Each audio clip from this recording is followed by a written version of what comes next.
공부 모임 시작하겠습니다. 자, 오늘 무문관 강독 11번째 시간이고요. 고칙 10번째 고칙 청세고빈입니다. 거사님 저 창문 좀 꽉 닫아주십시오. 일부러 열어놨더니 좀 소리가. 자, 청세고빈. 우리 저 대통지승하고 그 전에 해중조차도 그렇고 그렇게 널리 알려진 공안은 아닙니다. 자, 한번 볼게요. 조산화상 그랬습니다. 이 조산화상, 이 조산본적이라고 하는 분인데 우리 조동종 할 때 조동종이라고 하는 우리가 보통 선종하면 오가가 있잖아요. 임재종, 조동, 위양, 그다음에 운문, 법안 해가지고 선종 오가가 있는데 그 중에 이제 조동종이라고 하는 종파를 세운 분이 이 조산 본적 화상과 그 스승이 동산 양계 스님이 계셨어요. 그 동산 양계 스님의 법을 이은 제자가 조산 본적인데 바로 그 요 공안 속의 주인공입니다. 조산 화상이 인승문 계속 반복된 문장 구조입니다. 어떤 승려가 조산 본적 화상에게 어떤 승려가 물었다 이렇게 하면 됩니다. 청세고빈 아마 그 승려 이름이 청세인 모양이에요. 청세 우리 세금할 때 세자입니다. 청세고빈 청세는 전원입니다. 한문에서 본인의 이름은 그냥 저라고 하면 됩니다. 또는 모갑이라는 말도 써요. 모갑 저라는 그 아무개라는 뜻으로 모갑이라는 말도 씁니다. 청세 저는 고빈 이 고자는 우리 외로울 고자 우리 고아할 때 외로울 고자 그 다음에 가난할 빈자 그래서 저는 외롭고 가난합니다. 이런 뜻입니다. 걸, 사진제. 걸은 뭐 빌다 이런 뜻이죠. 그러니까 밥을 빌다 할 때 우리 걸식하다 할 때 걸. 바라건대 빌건대 이 말입니다. 사 여기서 사는 스님입니다. 스님. 스님께서 진제 저 밑에 난자에 보시면 진제하면 100% 구함 재물로서 재나 기근을 구제하는 것. 그래서 진자가 우리 조개 패자 있으니까 이거 재물과 관련된 거거든요. 그래서 구휼 가난한 사람 돕다 이 말이고 제자는 물 건널 제자입니다. 그래서 건져서 구해서 뭐 건너다 구제하다 이런 뜻입니다. 그러니까 스님께서 저를 구해 주십시오 도와주십시오 이런 말입니다. 제가 가난하고 외롭고 가난하니까 스님께서는 저를 좀 도와주십시오 이런 말입니다. 좀 평범한 말인 것 같은데 근데 거기에 조산, 산이 조산이 말했다. 세 살이 그랬어요. 여기 살이란 말은 뭐냐면 원래 인도말에 보면 아차리아란 말이 있거든요. 아차리아. 그 출가 사문을 부르는 말이 아차리아라는 말이 있어요. 우리 뒤에 두 번째 장에 사리가 아차리아라는 인도말을 한문으로 음사한 게 아사리예요. 그래서 승려에 대한 그 존댓말이 아사리. 그래서 우리 전개 아사리 해가지고 우리 보살계 받을 때 보면 큰 스님들 이렇게 황금 번쩍번쩍하는 옷 입고 오실 때 그런 분들은 이제 전개 아사리라고 해서 좀 높여서 부르는 말입니다. 스님 이 말이에요. 그때 세살이라는 말은 그러니까 청세 스님 이렇게 부른 거예요. 청세 스님 그 다음에 띄어야 됩니다. 이게 한문이 대장경에 있는 거 그대로 복사해 왔기 때문에 붙어 있는데 산운 세살이 거기서 문장이 끝납니다. 조산이 말했다. 청세 스님 이렇게 부른 거예요. 청세 스님 그러니까 그러자 응락하다는 건 대답했다는 거예요. 거기에 응하여 이 낙자가 예란 뜻이에요. 그러니까 청세가 응대하여 예라고 응대했다 이 말이에요. 그러니까 지금 질문이 청세 스님이 조산이라고 하는 조동종의 그 큰 스님을 찾아와 가지고 저는 외롭고 가난한데 스님께서 좀 도와주십시오 하니까 갑자기 청세 스님이라고 불렀어요. 그러자 그 청세 스님이 예 이랬단 말입니다. 자, 그럼 눈치 빠른 분들은 이제 이런 좀 이 공안의 법로라고 해야 될까? 이 선문답하는 길을 좀 아시는 분은 벌써 이게 무슨 말인지 대충 눈치는 채셨을 겁니다. 그러자 이제 예 하니까 조산이 말했어요. 청원의 백가주, 청원의 백가주를 삼잔 낑요. 석잔이나 묘자가 마칠 요자거든요. 완료형이에요. 청원의 백가주를 석잔이나 이미 마셨다 이 말이에요. 벌써 세 잔이나 마셨는데 유도 요 유자가 오히려 유자예요. 그다음 도자는 말할 도자예요. 미첨순. 첨은 적실 첨자거든요. 순은 입술순. 청원의 백가주를 세 잔이나 벌써 마셔놓고 오히려 입술도 적시지 못했다고 말하는군 이런 뜻이에요. 아시겠습니까?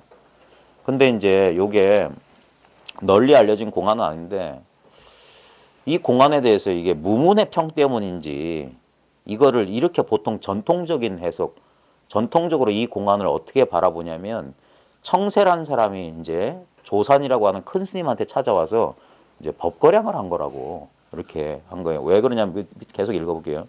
무문이 어떻게 평했냐면 청세수기 시야심행 그랬어요. 청세가 수기할 때 숫자가 이게 우리 옮기다 뭐 이런 뜻이거든요. 숫자가 저 뒤에 보면 우리 난자에 보면 난자 뒷장의 중간 부분에 수기 해가지고 어떤 일을 당하여 결단을 내리지 못하고 앉아서 기회를 잃는 것, 자신의 심기를 상대에게 노출하다. 그것을 검토하기 위함과 그것으로 상대를 시험해 보려는 것. 뭐 뜻이 여러 가지 있어요. 뭔 말이냐면 이거 한글 번역자마다 뜻이 조금씩 달라요. 근데 이제 숫자가 나르다, 옮기다 이런 뜻이니까 그냥 글자 그대로 해석하면 청세가 수기, 요 기자는 작용을 말하거든요. 이렇게 마음의 작용을 깃틀 기자를 써요. 이렇게 작용하는 것.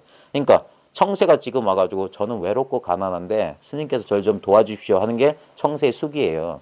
이거를 좀 이해하기 쉽게 하면 청세 수작인 거예요. 청세가 지금 저렇게 수작한 건 시하심행이냐, 무슨 마음의 행동이냐, 무슨 짓거리냐 이런 거예요. 무슨 의도를 가지고 있냐 이렇게 묻는 거예요. 요것 때문에 아마 전통적으로 이걸 청세라는 사람이 이렇게 시비를 건 거, 한번 시비를 걸었다 이렇게 해석한 것 같은데 저는 굳이 그렇게 해석 안 해도 될 것 같은데 그냥 진짜 몰라서 저는 외롭고 가난하다. 스님께 좀 도와주십시오. 이렇게 말했을 수도 있는데 그렇게 해석 안 하더라고요. 보통 사람들은. 자 어쨌거나 청세가 근데 이것도 괜찮은 공안이에요. 저는 외롭고 가난합니다. 근데 스님께서 좀 도와주십시오. 이게 무슨 마음의 행동이야? 이게 뭐냐 이거예요. 이것도 하나의 질문이 될 수 있거든요. 근데 조사는 구안. 조사는 눈을 갖췄다 이 말이에요. 구자가 갖출 구자거든요. 눈, 안목이 있어서 이 말입니다. 신변래기. 그러니까 깊이 분별했다. 깊이 알아채렸다 이 말이에요. 뭐냐면 온 깃틀. 지금 이렇게 그 청세가 이렇게 수기한 것을 여기선 렉이라고 한 거예요. 이 깃틀이 왔다 이 말이에요. 작용이 왔다 이거예요. 그러니까 그 청세의 그 수작을 조사는 눈을 갖췄기 때문에 깊이 이제 분별했다 이 말이에요. 알아차렸다 이런 뜻이에요. 그 상대의 근기를 내기를 연수여시 비록 그러하지만 여기서 연수여시인데 이거 보통 수연여시라고 해요. 비록 이와 같더라도 이 말입니다. 여기서 한번 끊어야 됩니다. 수연여시, 연수여시 똑같은 말입니다. 비록 그렇다 하더라도 이렇다 하더라도 자 보면 이걸 이제 이 무문은 청세가 지금 시비를 건 거다. 거량을 한 거다. 이렇게 본 거예요.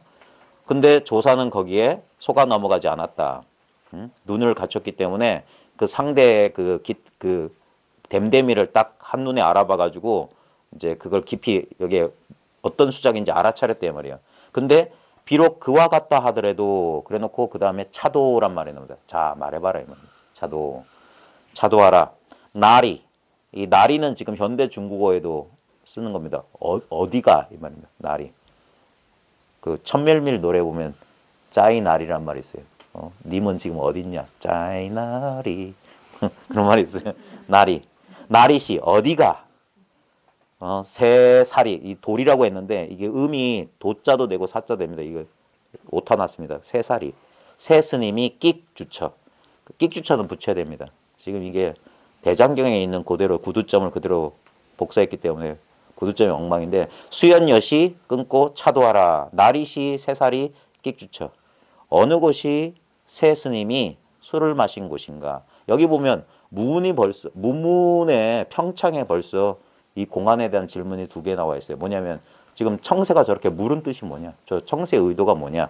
그 다음에 거기에 대해서 그 조산이 뭐라고 평했냐면 청원의 백가주를 이미 세 잔이나 마셔놓고도 입술조차 적시지 않았다고 했구나 라는 말에서 그럼 어디가 어느 곳에서 청세 스님 벌써 술을 석 잔이나 마신 곳이냐 이거예요.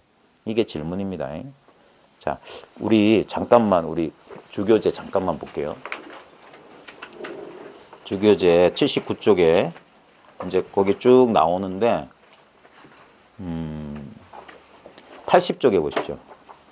이 청원의 백가주를 석 잔이나 마셨다 할 때 청원 백가주에 대해서 지금 우리가 지금 주 교재를 쓰고 있는 김태환 선생님만 유일하게 새로운 해석을 하고 보통의 해석은 뭐냐면 청원을 지방 이름이라고 보고 있어요. 일본 책에도 그리 돼 있고 우리나라 제가 본 모든 무문관 해설서에는 전부 지방이고 백가주가 그러니까 백가가 그냥 어느 가문 이렇게 돼서 그래서 청원 지방에서 나는 백가의 뭐 맛 좋은 술이다 이렇게 보통 해석한대요. 여기 보면 우리 주 175에 보면 청원은 청원 행사를 가리킴 이런 해석은 이분이 처음 하신 거라서 그래서 백가 청원 행사를 가리킴 백가주란 중국의 전통술인 백주를 가리킨 게 아닌가 한다. 이 말이 뭔 말이냐면 이거 아무도 잘 몰라요. 청원 백가주란 청원 행사 집안의 술이란 뜻이니 곧 청원 행사 문화의 선. 이 조동이 청원 행사 문화거든요.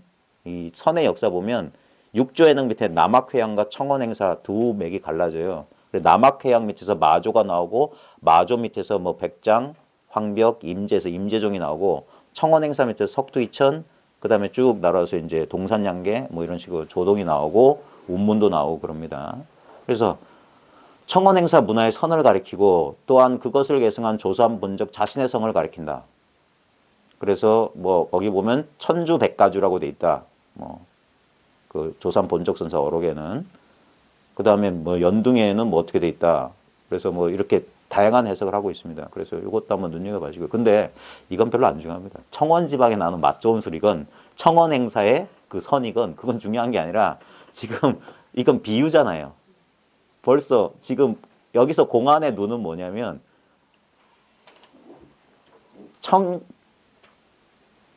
그 청세가 조선을 떠보려고 한번 수작을 걸었든 몰라서 물었든 자기 스스로 외롭고 가난하다. 이 말은 뭐냐면 나 이거 모른다 소리잖아요. 외롭고 가난하다. 그러니까 스님께서 좀 알려달라 이 말이잖아요. 그러자 조선이 청세 스님 불렀어요. 그러니까 예 했어요. 그러니까 너 벌써 이것을 다 충분히 네가 지금 쓰고 있는데 뭐 너 아직 왜 모른다고 이러냐 이렇게 해석할 수도 있는데 문무는 그렇게 본 게 아니에요. 청세가 지금 저렇게 수작을 부린 데는 뭔가 다른 의도가 있다. 그게 뭐냐 이거예요. 어떤 의도를 가지고 있습니까? 네? 어떤 의도를 가지고 있어요? 그런 의도를 가지고 있다. 안 속네. 그 다음에 여기 보면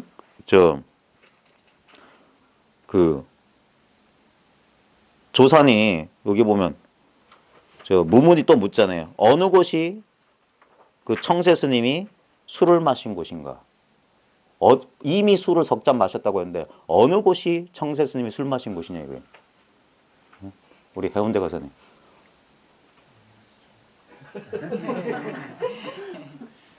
청세가 술 마신 자리가 어디입니까?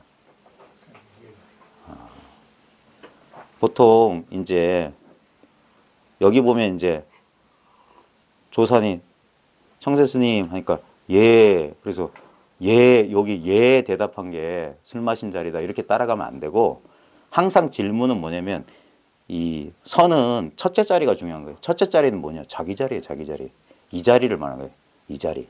이 자리에서 질문도 답도 이 자리가 분명하면 이 공안에 속는 이유가 뭐냐면 다 공안이 다 이제까지 우리가 한 10개 봐왔잖아요. 전부 공안이 뭐냐면은 말과 글 아닙니까? 스토리잖아요. 특히 어려운 공안일수록 스토리가 있어요. 등장인물이 나오고.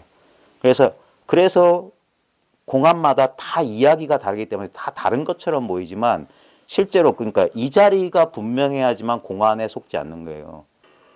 이 공안 공부를 할 때 각 공안마다 마치 답이 다른 것이 있는 것처럼 착각하는 사람들이 있거든요.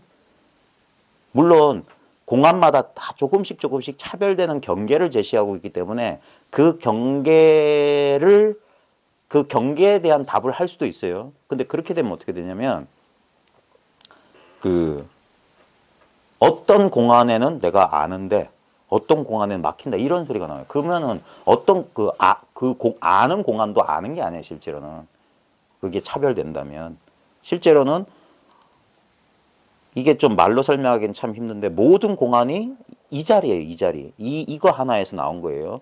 그러면서 근데 이게 그러니까 일체가 다 평등한데 평등한 가운데 산은 산이고 물은 물이다 이런 소리가 나오는 거예요. 예? 산도 산이 산이 아니고 물이 물이 아닌 자리가 일체 평등의 자리거든요. 근데 그 평등한 자리에서 여전히 예전 그대로 산은 그대로 산이고 물은 그대로 물이야. 그래서 그것을 평등 가운데 차별, 차별 가운데 평등을 이렇게 능수능란하게 이렇게 쓸 줄 알아야 됩니다. 근데 이제 우리가 공안을 볼 때 절대 놓치지 말아야 되는 게 뭐냐면 바로 지금 내 눈앞에 있는 이 자리입니다. 이 자리. 이 자리가 분명해야지만이 이런 뭐라고 할까 분별 속으로 밀어넣는 함정이거든요. 공안은 어떻게 보면 우리 함정 속에서 빠지지 않는 거예요. 청새가 저 수작이 무슨 뜻이냐 하면 거기에 끌려가는 순간 생각하게 되고 생각하는 순간 길을 잊어버려요. 그러면 또 어디가 저 청새 스님이 술 석 잔 마신 자리냐면 예 대답한 자리다라고 쉽게 쫓아갈 수 있는데 그때 바로 전체 작용을 보여줘야 되는 거예요. 전체 작용을. 예? 바로. 왜냐하면 이게 활짝 열려 있어야지 진짜 그 순간 즉각 반응을 보일 수가 있는 거예요. 즉각. 근데 우리가 그러기가 쉽잖아요. 우리가 늘 깨어 있어라. 이거 이 자리라고 하지만 특별히 자리란 건 없어요. 그럼에도 불구하고 이 자리 놓치지 마라 하는 게 처음에는 그런 이야기가 필요한 부분이 있습니다. 그리고 이 우리가 이제 이런 공안 공부를 하고 저희 공부 모임에서 이런 어록도 하고 경하는 이유가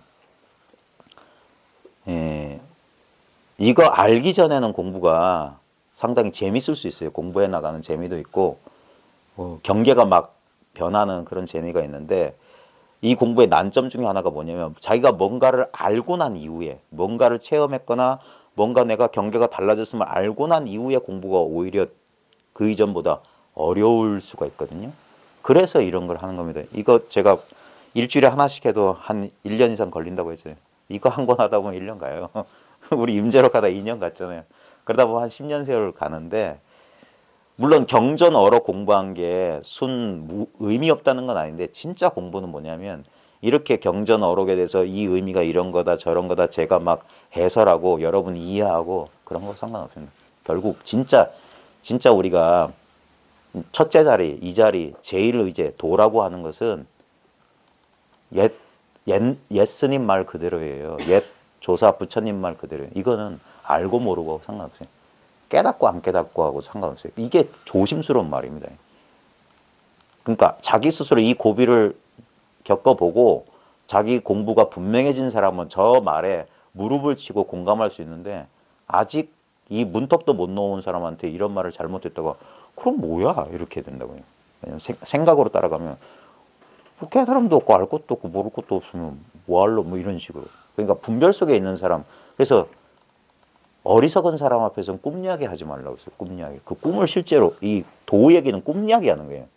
쓸데없는 꿈 이야기를 하는 건데 어리석은 사람들은 그 꿈 이야기를 꿈인 줄 몰라. 꿈에서 깬 사람들은 저 꿈 이야기가 꿈 이야기일 뿐이다. 그리고 한 귀로 듣고 한 귀로 흘리는데 어리석은 사람들은 분별 속에 있는 사람들은 그걸 집착한다고요. 방편을 실제라고 집착해서 이래야 된다 저래야 된다라고 또 다른 어떤 법상을 세울까 봐 그래 조심해요. 그래서 이 불교 공부는 어떻게 보면 뭐라고 해야 될까? 그 대중적으로 가르침을 줄 수가 없어요. 사람마다 봐가면서 그래서 이 선이 우리 뭐 선종 이런 그런 책에 보면 왜 이렇게 법맥을 강조하냐? 무슨 족보 따지는 게 실제로 주자학에 나오는 우리 조선시대 유가들이 족보 따지는 거 있잖아요. 선에서 온 거예요. 선에서 막 족보를 따지니까 송나라 때 영향을 받아서 막 이렇게 한 건데 왜 그걸 중요시하냐면 이거는 거의 1대1 내지는 사람과 사람 사이에서 전수되는 경전도 필요 없고 이걸 자기 스스로 공부해보고 스스로 깨달아보면 이거 정말 싱거워요. 아무 맛이 없어. 아무 맛이 없는데, 근데 참 아이러니하고 놀라운 사실은 뭐냐. 이거 혼자 해서 절대 모를걸요? 제 느낌은 그랬어요. 제가 처음에 군산과사님 회상에서 이걸 조금, 아, 이런 일이 있구나. 눈앞에 이게 늘 있었는데 이걸 내가 못 보고 있었구나. 이거 알았을 때 처음 기쁘고 뭐 이거 그 환희가 지나간 다음에 야, 이거 아무것도 아닌데. 그러면서 무슨 생각했냐면 야, 이거 만약에 이거 내 혼자 공부했으면 난 죽었다 깨어나도 모를 거다. 이건 아마 거의 불가능하지 않았을까? 아주 사소한 관점의 차이인데 이거 하나 돌리기가 이렇게, 그러고 나서 사람들, 이걸 모르는 사람들 보니까 야, 정말 어이가 없구나. 정말 사람들이 이걸 어떻게 그래서 그런 거야. 아, 그래서 이게, 그래 인연을 만나야 되고, 육조단경에서부터 자꾸 선지식 찾아라, 선지식 찾아라 하는 소리가, 이건 경을 뭐 몇 날, 백날, 첫날 본들 이건 안 되는 거구나. 예?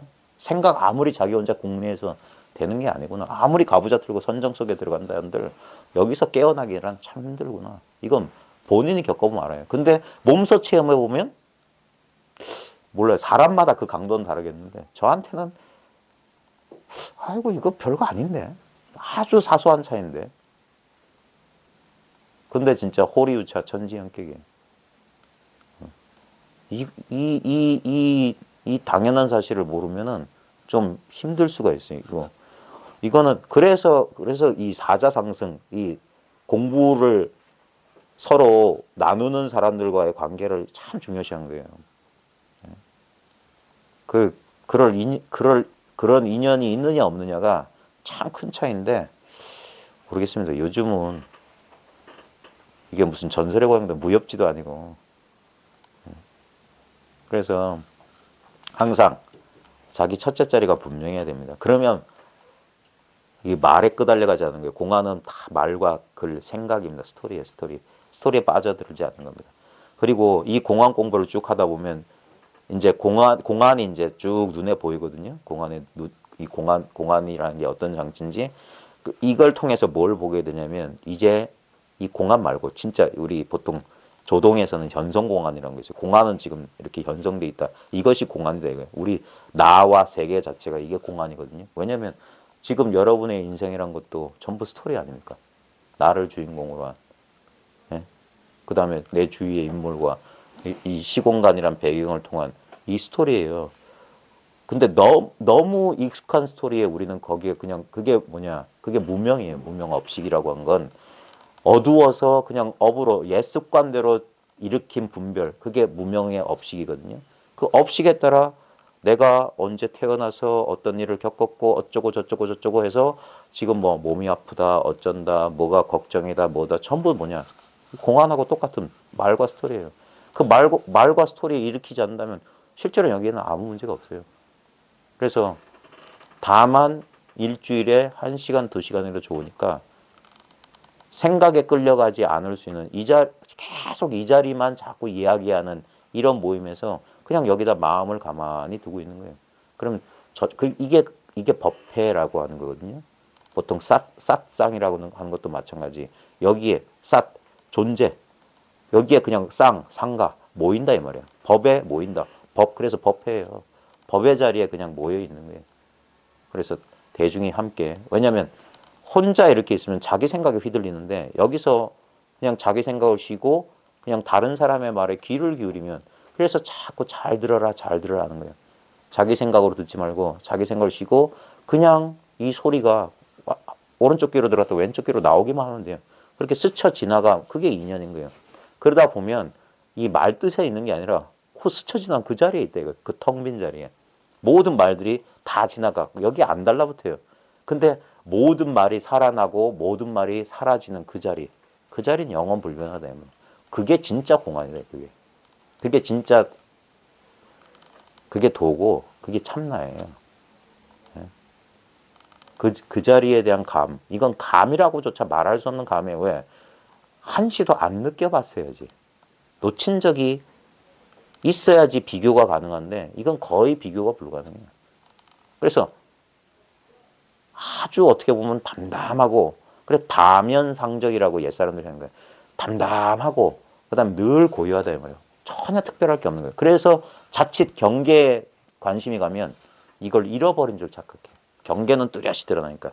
그때 이제 이 공부하는 사람들은 뚜렷이 드러나는 경계를 통해서 드러나지 않는 것을 이게 눈치를 채야 돼요. 그걸 옛사람 어떻게 표현했냐면 책상 다리를 4개 다 보여줘야 되냐 이 말이에요. 실제 우리 눈에 보이는 건 지금 2개밖에 안 보여요. 제 눈에. 근데도 저쪽에 2개가 있다는 사실을 딱 알아야 된다. 벽암록 수시에 보면 담 넘어 솥불이 보이면 소가 지나가는 줄 알고 산 넘어 연기 나면 불이 있는 줄 알아라. 그래서 그게 눈치 빠른 사람이다. 그것도 오히려 이 납승, 선문, 선 공부하는 사람들은 그건 너무 일반적인 얘기다. 그 정도는 그런 안목을 갖춰야 된다 이 말입니다. 그래서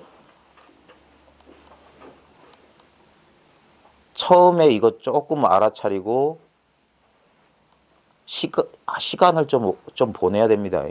시간을 쭉 보내야 그냥 막연히 시간만 보내서 되는 건 아니고 늘 여기에 마음이 있어야 돼요. 자기가 실마리를 잡았으면 처음엔 어떤 경계라도 좋아요. 처음엔 그렇게 착각하니까 어떤 경계, 처음에 어떤 체험이 있었던 사람은 그 체험이란 경계에 자꾸 집착하게 되는데 아이 좋습니다. 어쨌거나 실마리를 찾아서 이제 들어가기 시작하는 거예요. 그러다 보면 나중에 경계는 사라져요. 그래서 이걸 아디아샨티라는 외국인은 뭐라고 했냐면 얻었다 잃었다 게임이라고 그랬어요. 저도 그걸 처음에 겪고 참 당황했던 게 뭐냐면 저도 처음엔 경계를 잡았거든요. 의식이 또렷하고 분명한 성성한 왜냐하면 그게 그럴듯해 보이니까 예전에 없었던 거니까 사람들은 그런 걸 돈 줄 알아요. 대부분 거기 착각해요. 그래서 체험이 요란빡적지근한 사람 그거 조심해야 돼요. 그게 얻었다란 상이 안 생길래 안 생길 수 없어요. 근데 그래서 반야신경 금강경 보라고 하는 거예요.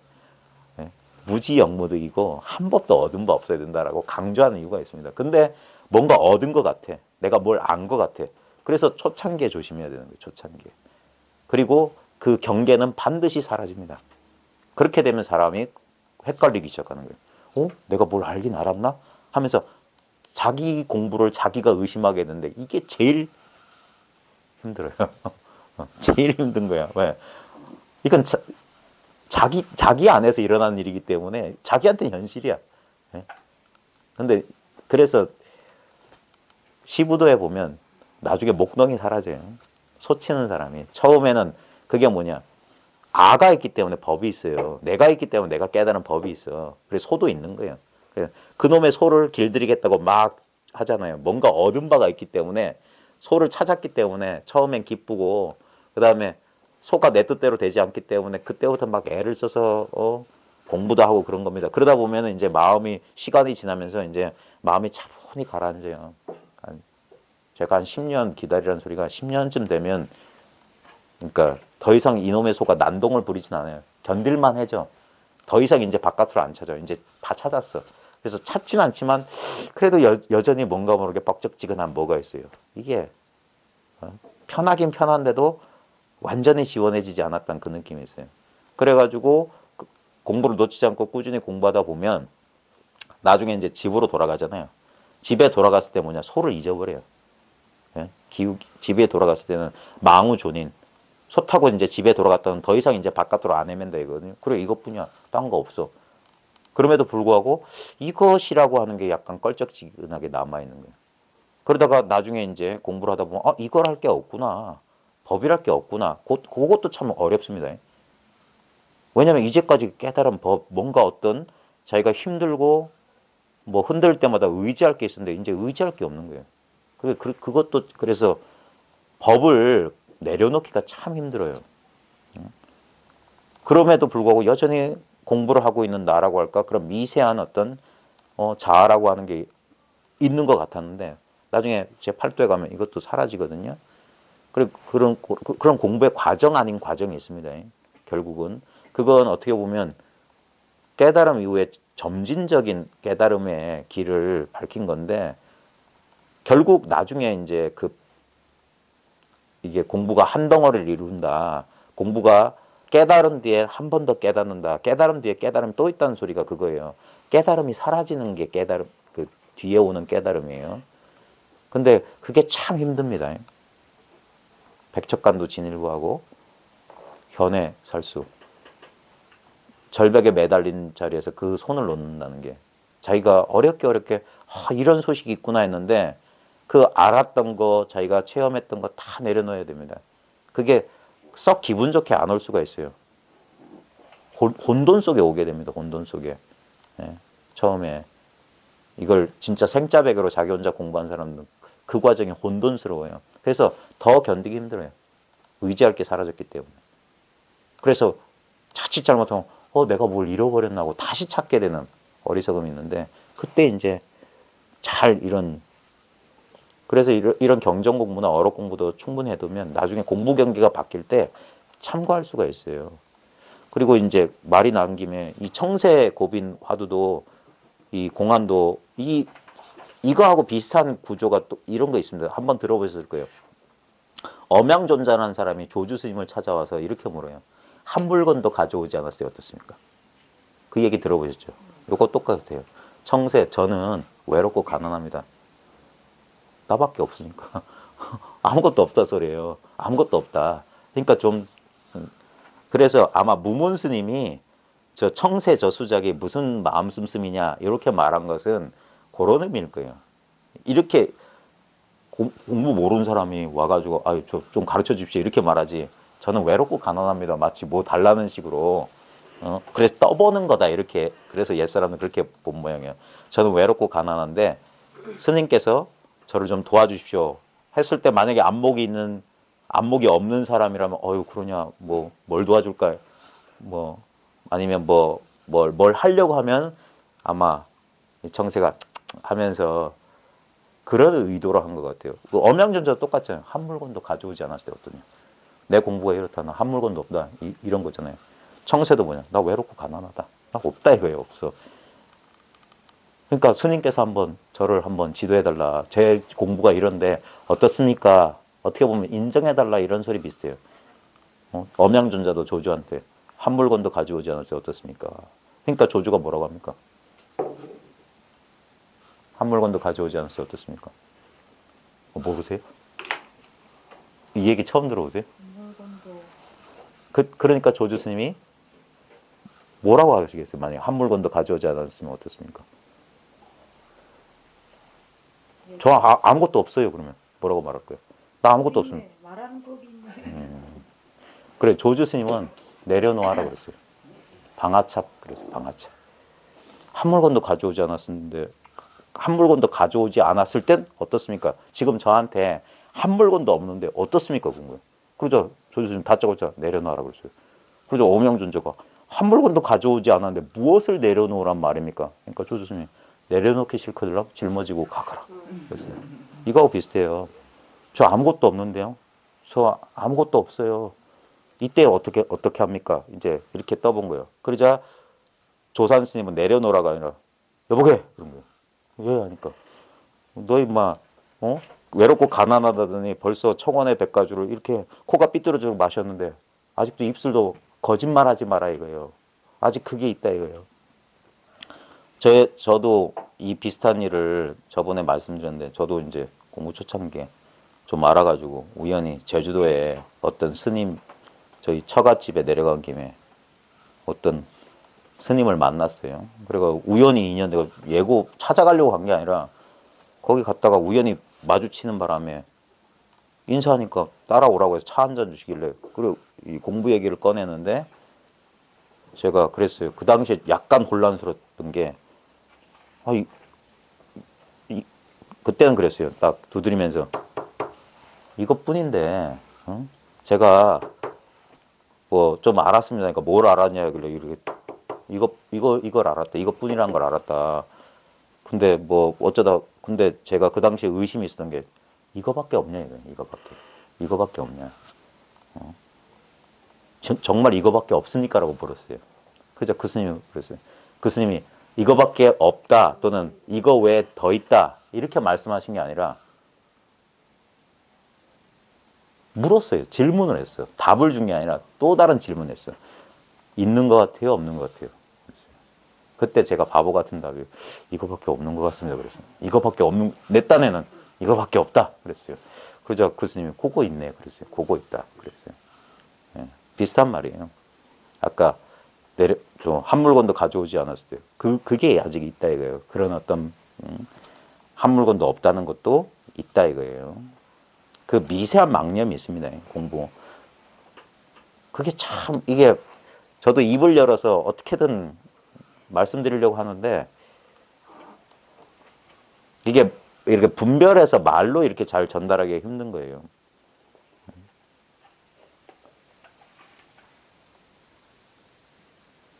그래 무문이 이제 평을 그렇게 했습니다. 우리 또 요 주 교재 잠깐 보면 여기에 보면 그래서 새로운 해석도 있고 그 다음에 이 이야기의 다른 버전이 우리 80쪽에 주 178쪽 거기에 보면 조금 대화가 다르게 나와 있어요. 전등록의 기록은 조금 다르다 178쪽. 자 여기서 보면 청세가 아니라 청예라고 돼 있어요. 아마 세자나 예자나 글자가 비슷하니까 뭐 이건 중요한 게 아닙니다. 아마 받아 적다가 좀 서로 달랐겠죠. 청예가 물었다. 저는 가난합니다.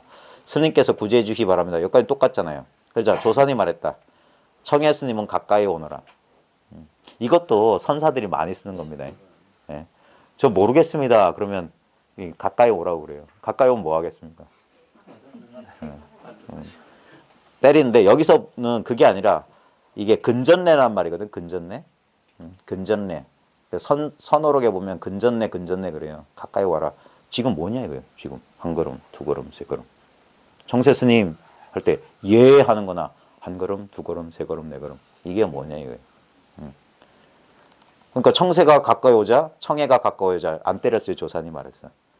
여기 보면 천주 가난한 집, 천주 백가주라고 나온 거예요. 천주 가난한 집에 천주가 자기가 살고 있는 곳이니까 내 법을 적잔이나 마시고도 아직 입술도 적시죠. 이거 모른다고 말하는구나. 이거는 진짜 깨우쳐주는 말이잖아요. 그래서 이거는 그냥 모르는 사람한테 깨우쳐주는 말일 수도 있어요.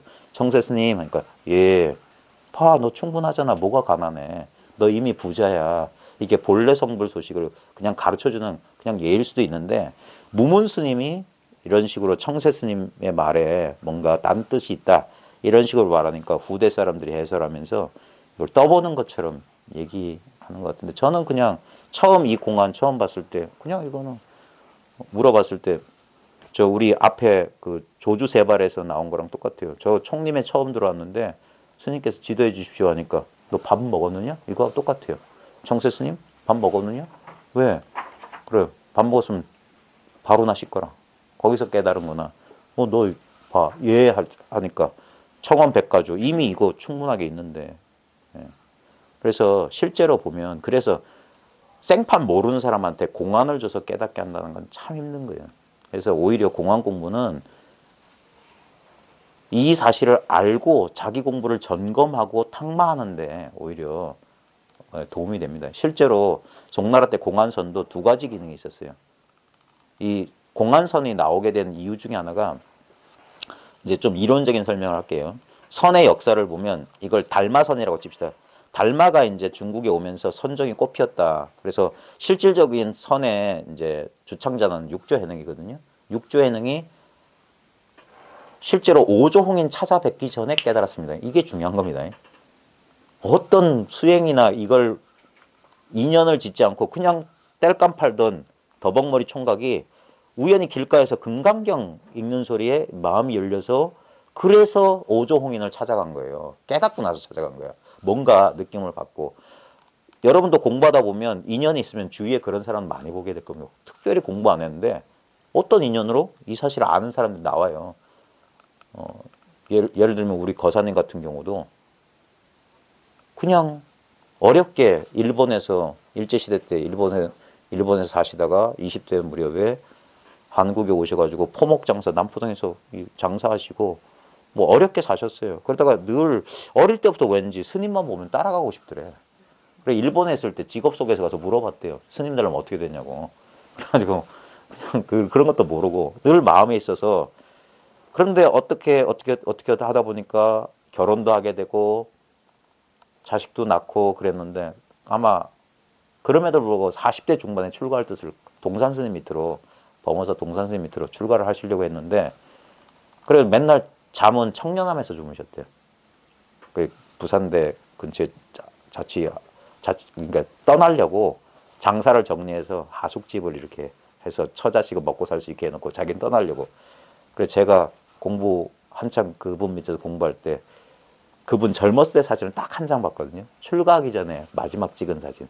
그래가지고 검은 머리에 뿔테 안경 쓴 성질 고약하게 생긴 중년의 남자가 있었던데 제가 처음 봤던 80살의 그 노인 얼굴하고 완전히 달랐어요.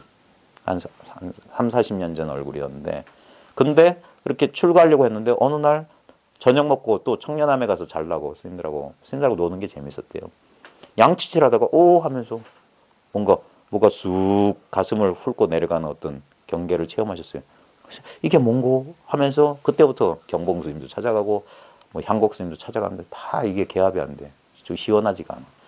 그러다가 이제 혼자 이렇게 하시다가 우연히 서장을 보시다가 아 내가 이 체험한 것이 이 일이구나 하면서 서장을 통해서 자기를 비춰보시고 그때부터 출가를 포기하셨대요. 그리고 이제 계시다가 어떤 우연한 인연에 이제 조그맣게 원염 어떤 법회에서 어떤 무슨 일이 있어서 한 소리하고 나왔는데 어떤 거사가 쫓아내려가지고 쳐서 어디 사냐고. 그러나 부선되면서 아숙범도 그때부터 찾아와서 사람들이 모여서 얘기했대. 처음에는 전통 방식으로 이렇게 방송 놓고 앉았대요. 그러다가 에이 집어치우자 해가지고 그냥 이런 어록 놓고 말씀하셨다던데 그런 경우가 비일비재합니다. 저도 이렇게 공부모임 하다 보니까 특별히 뭐 수행하거나 그러지 않는데도 문득 이렇게 알고 왔어요. 그러면서 그때 그래서 육조 담경을 실제로는 거사 신분으로 깨달았잖아요. 해능은 거사였을 때 깨닫고 오조 홍인 스님 찾아가서 뭐 했냐면 자기가 본 게 무엇인지 확인받은 거예요. 그래가지고 나중에 보면 6개월 동안 방아만 찢다가 방아하고 뒷짐 주고 가니까 뒷문으로 삼경에 찾아오라 해가지고 그 소설 같은 얘기입니다. 그래가지고 금강경을 설해주니까 그제서야 내가 본 게 무엇인지 확실해진 거예요. 그게 중요한 겁니다. 인가가 딴 게 아니라 처음에 이걸 조금 알았어도 긴가민가해요. 왜냐하면 여전히 이건 분명하지 않고 예전 습관적인 이 망상분별이 치성하기 때문에 비록 이거 조금 확 열렸다가 대부분의 경우는 싹 닫힌 것 같아요. 조금 확 밝아져 딱 닫힌 것 같아요. 마치 번개가 진짜 번쩍하고 지나간 것 같아요. 내가 뭘 보긴 봤는데 이게 양이 안 차. 그때 빨리 사람을 찾으라고 그랬던 거예요. 그때 사람이 뭐냐 딱 찍어준다고. 이거다라고 찍어줄 때 개합이 되는 순간 육조 스님은 그래서 개합이 됐던 모양이에요. 그러자 읊었던 그 5구절이에요. 하기 자성 자청정. 어찌 알았겠습니까? 자성이 본래 청정한 줄. 어찌 알았겠습니까? 자성이 만법을 다 부족한 줄. 어찌 알았겠습니까? 자성이 어쩌고 저쩌고 하면 5줄이 있어요. 육조당경 찾아보십시오.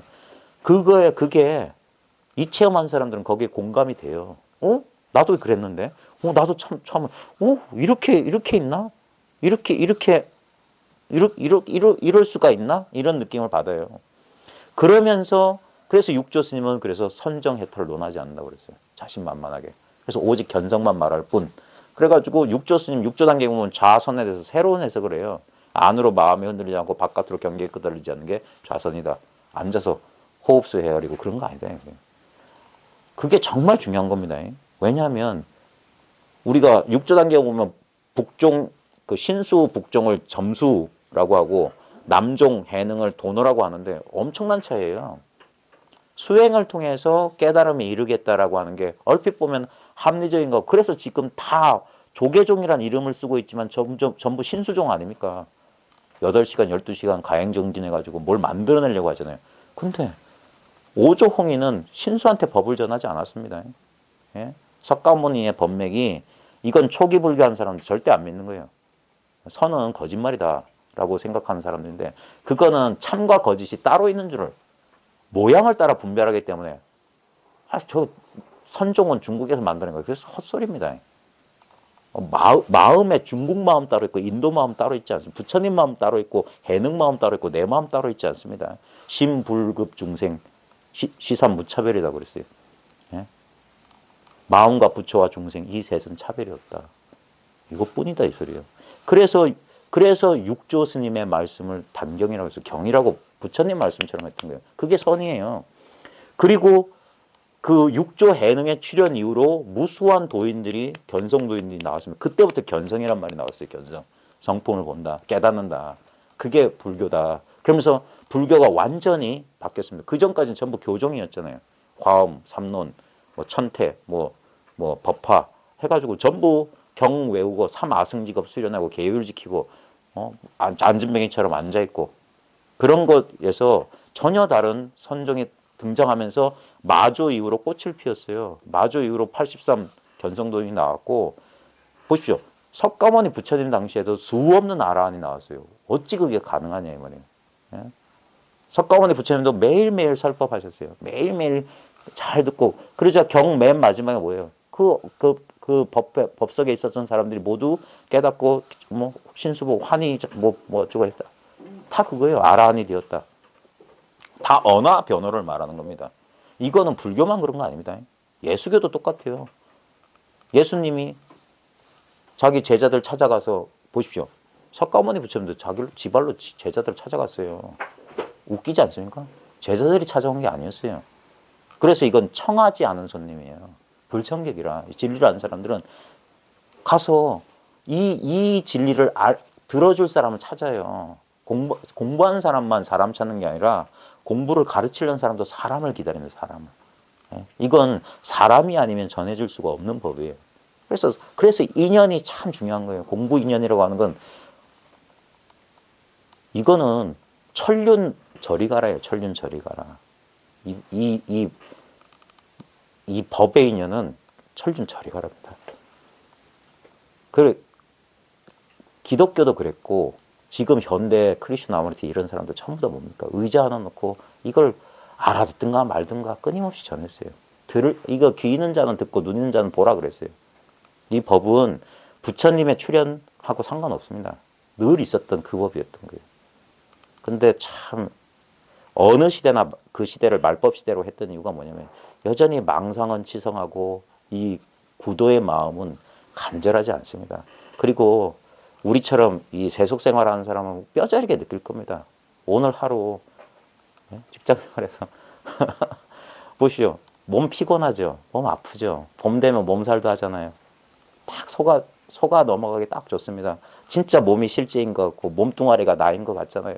참 끄달립니다.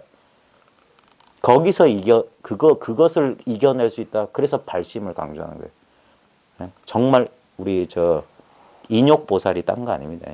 참 이 사바세계 가민 고토, 참 이 참고 견뎌야 되는 사바세계 여기서 공부를 해야 됩니다. 안 그러면 우리 가끔 그러잖아요. 우리 거사님도 그랬지만 저도 초창기에 출가해버릴까 그런 생각 많이 했습니다. 왜냐하면 너무너무 힘들고 이게 경계에 끄달린다는 게 그러지만 뭐 그럴 인연이 있으면 하시면 되지만 그럴 인연이 아니다 싶더라도 포기하지 마십시오. 이거는 어떤 조건이 돼야만 되는 공부가 아닙니다. 그래서 육조해능 우리 이 선종의 종지를 잃어버리지 마십시오. 이거는 머리 깎고 기르고 남자 여자 아무 상관없습니다. 마음 바탕에는 아무 차별이 없어요. 그래가지고 마조 이후 임제까지만 하더라도 공안이란 말 없었어요. 말 한마디 끝에 깨닫고 언어 변호의 선의 황금시대였는데 왜 공안선이 등장했냐면 당이 망하고 송대에 오게 되면 이 사원이 커져요. 그렇게 된 배경에는 뭐냐면 이 선종이 예전에는 당나라 때는 교종이 이제 후원을 받았고 선종은 진짜 백장청기처럼 지가 하루 일해서 지가 밥 벌어먹고 사는 어려웠던 그래서 독자성을 가지면서 소규모로 이렇게 사람들이 선지직을 찾아다니면서 이렇게 공부를 했는데 나중에 이제 중국이 재편되면서 송나라라고 하는 거대한 제국이 되자 이 종교마저도 이 권력화되는 거예요. 그래서 큰 선종사원의 주지 지금으로 듣던 조실방장을 황제가 이제 명하게 되는 거예요. 그러다 보니까 거기는 500명, 1000명 있을 거 아닙니까? 근데 그 사람들한테 어떻게 임제나 조주처럼 그 당시에 보면 몇 명 안 됐을 거예요. 뭐 500대중 뭐 그런 말 할지라도. 그런데 그렇게 수많은 사람들을 제접하려고 하다 보니까 이게 잘 안 되는 거예요. 아까 말했듯이 선종은 사람 1대1로 이렇게 그 사람의 근기를 봐가면서 이렇게 대응을 해줘야 되는데 수백 명 세워놓고 옛날 중국 법당에서는 다 서서 들었어요. 사람 서 있고 법사만 법자에 올라가지고 얘기하니까 오래 얘기 못 하잖아요. 그러니까 상당설법이 길어야 10분, 20분 짤막하게 됐던 거예요. 그냥 오래 서 있었으니 수고 많았다, 진중. 이러고 끝나고 그런 식으로 공부가 안 되니까 뭐 했던 거냐면 사람들을 불러서 지도를 해야 되는데 그래 대회 어록 보면 대회가 하루에 200명씩 제접을 했대. 200명. 200명씩 5분만 하더라도 그게 몇 시간입니까? 네? 그걸 아침, 조참, 만참 해가지고 수시로 했다는 거예요. 수시로. 그러니까 거의 하루 종일 했던 거예요. 하루 종일. 그러니까 쉴 틈이 없었어요. 그러니까 대회 나중에 초상화 보시면 알겠지만 대회가 산적처럼 생겼습니다. 덩치가 좋아요. 그다음에 그래서 그 많은 사람들을 제접하다 보니까 저도 학교 수업 하다 보면 똑같은 말 5번씩 6번씩 하는 게 지쳐요. 그러니까 뭐냐 이런 짤막한 공안을 가지고 이제 화두를 준 거예요. 공안을 줘서 여기 이 문제를 해봐라. 말을 길게 하기 힘드니까. 그래서 다음에 들어올 때마다 그래 너 무슨 공안 하고 있냐 이 공안 그래 너 견책 어떠냐면서 거기서 이제 탁말했던 거예요. 그러면서 자기 소견을 말하면 그건 아니고 이런 식으로 힌트를 주거나 아니면 분발을 유도하도록 이렇게 채찍질을 해주는 거예요. 네가 절밥을 그렇게 먹고도 아직 그 모양이냐 이런 식으로 그러면서 이제 스스로 그래서 짧은 시간 안에 사람들을 공부하다 보니까 공안선에 출연했던 거예요. 그리고 나중에 대회에 의해서 그 공안선이 처음에 공안선은 뭐냐면 여기도 나왔지만 약간 의리적인 속성이 있습니다. 약간 이치로 따질 수 있어요. 처음엔 원어 극근 그 당시까지만 하더라도 공안선이 그랬던 것 같아요. 그래서 대회가 다시 간화선이 나온 게 뭐냐면 간화선은 뭐냐면 그 화두라고 하는 건 공안의 어떤 특정 단어나 이런 걸 마상근인이 해가지고 그 하나만 이렇게 들게 그런 식으로 변천해 와가지고 조금 공안을 보는 방법이 좀 달라졌어요. 그리고 실제로 지금 보면은 탁말을 해주지 않으면 이렇게 점검을 해주지 않으면은 이 공안 가지고 어째서 뭐라고 했는가 어째서 뭐라고 백날해 보십시오 안 됩니다. 저도 한때 마상근 화두 들었는데 안 돼요. 마상근에 도무지 의심이 아니라는데 어쩌란 말이에요. 정말 애쓴 사람 저랑 처음 공부할 때 저를 도와준 제가 법사님이 한 분 계셨는데 그분은 집집마다 이렇게 어째서 뭐라고 했는 거 다 붙여놨대. 눈길 나는 거예요. 어째서 자동차 안에서도 뭐 녹음을 해가지고 어째서 뭐라고 마상가 어째서 마상가 참 장한 일인데 그게 나중에 왜 그렇게 되냐면 이게 나중에 우리 몽산 스님의 몽산법어 간화선 교과서로 많이 쓰는데 몽산 스님 때 오면 이게 연불선하고 약간 습합이 돼요. 그래서 선정을 중시해. 그래서 화두산매에 들어야 된다라는 표현이 뭐냐면 원래 대스님의 간화선은 그게 아니었는데 그런 식으로 해가지고 막 몽산 스님 자체가 그렇게 공부했던 모양. 그분은 무자했거든요. 무자하면서 잠 안 자면서도 무자를 하고 막 벽에다 머리 찧어가면서 애를 쓰다가 점심공양 알리는 북소리에 깨달았어요. 그것도 이게 조사설돌이에요. 무슨 뭐 법거량하다 깨닫는 것도 아니고 계속 무만 들고 있었는데 그래서 실제로는 화두가 깨지는 원리가 뭐냐면 이 화두는 이거 제가 멈칫멈칫하는 이유가 잘못하면 이걸 다른 사람한테 독이 돼요.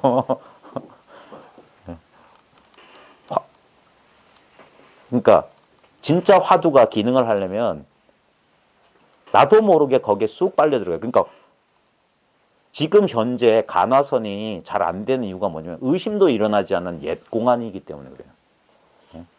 그래서 실제로는 뭐냐면 그 사람의 근기를 보고 그 사람에 맞게 그 사람으로 하여금 의심이 자기도 모르게 의심이 바짝 들어서 진짜 이렇게 의문 속에 빠져 들어가도록 지도를 해줘야 되는데 그러지 않고 그냥 있는 공안 가운데 하나 들어가면 잘 안 될 겁니다. 그런 인연 있는 사람 없을 거예요. 그리고 계속 수시로 불러서 몰아 세워야 돼요. 안 그러면 가만히 있으면 졸음밖에 안 와요. 맨날 방바닥 무늬가 일렁일렁거리고 뭐 어렸을 때 생각나고 자복에 앉으면 다 그래요. 네?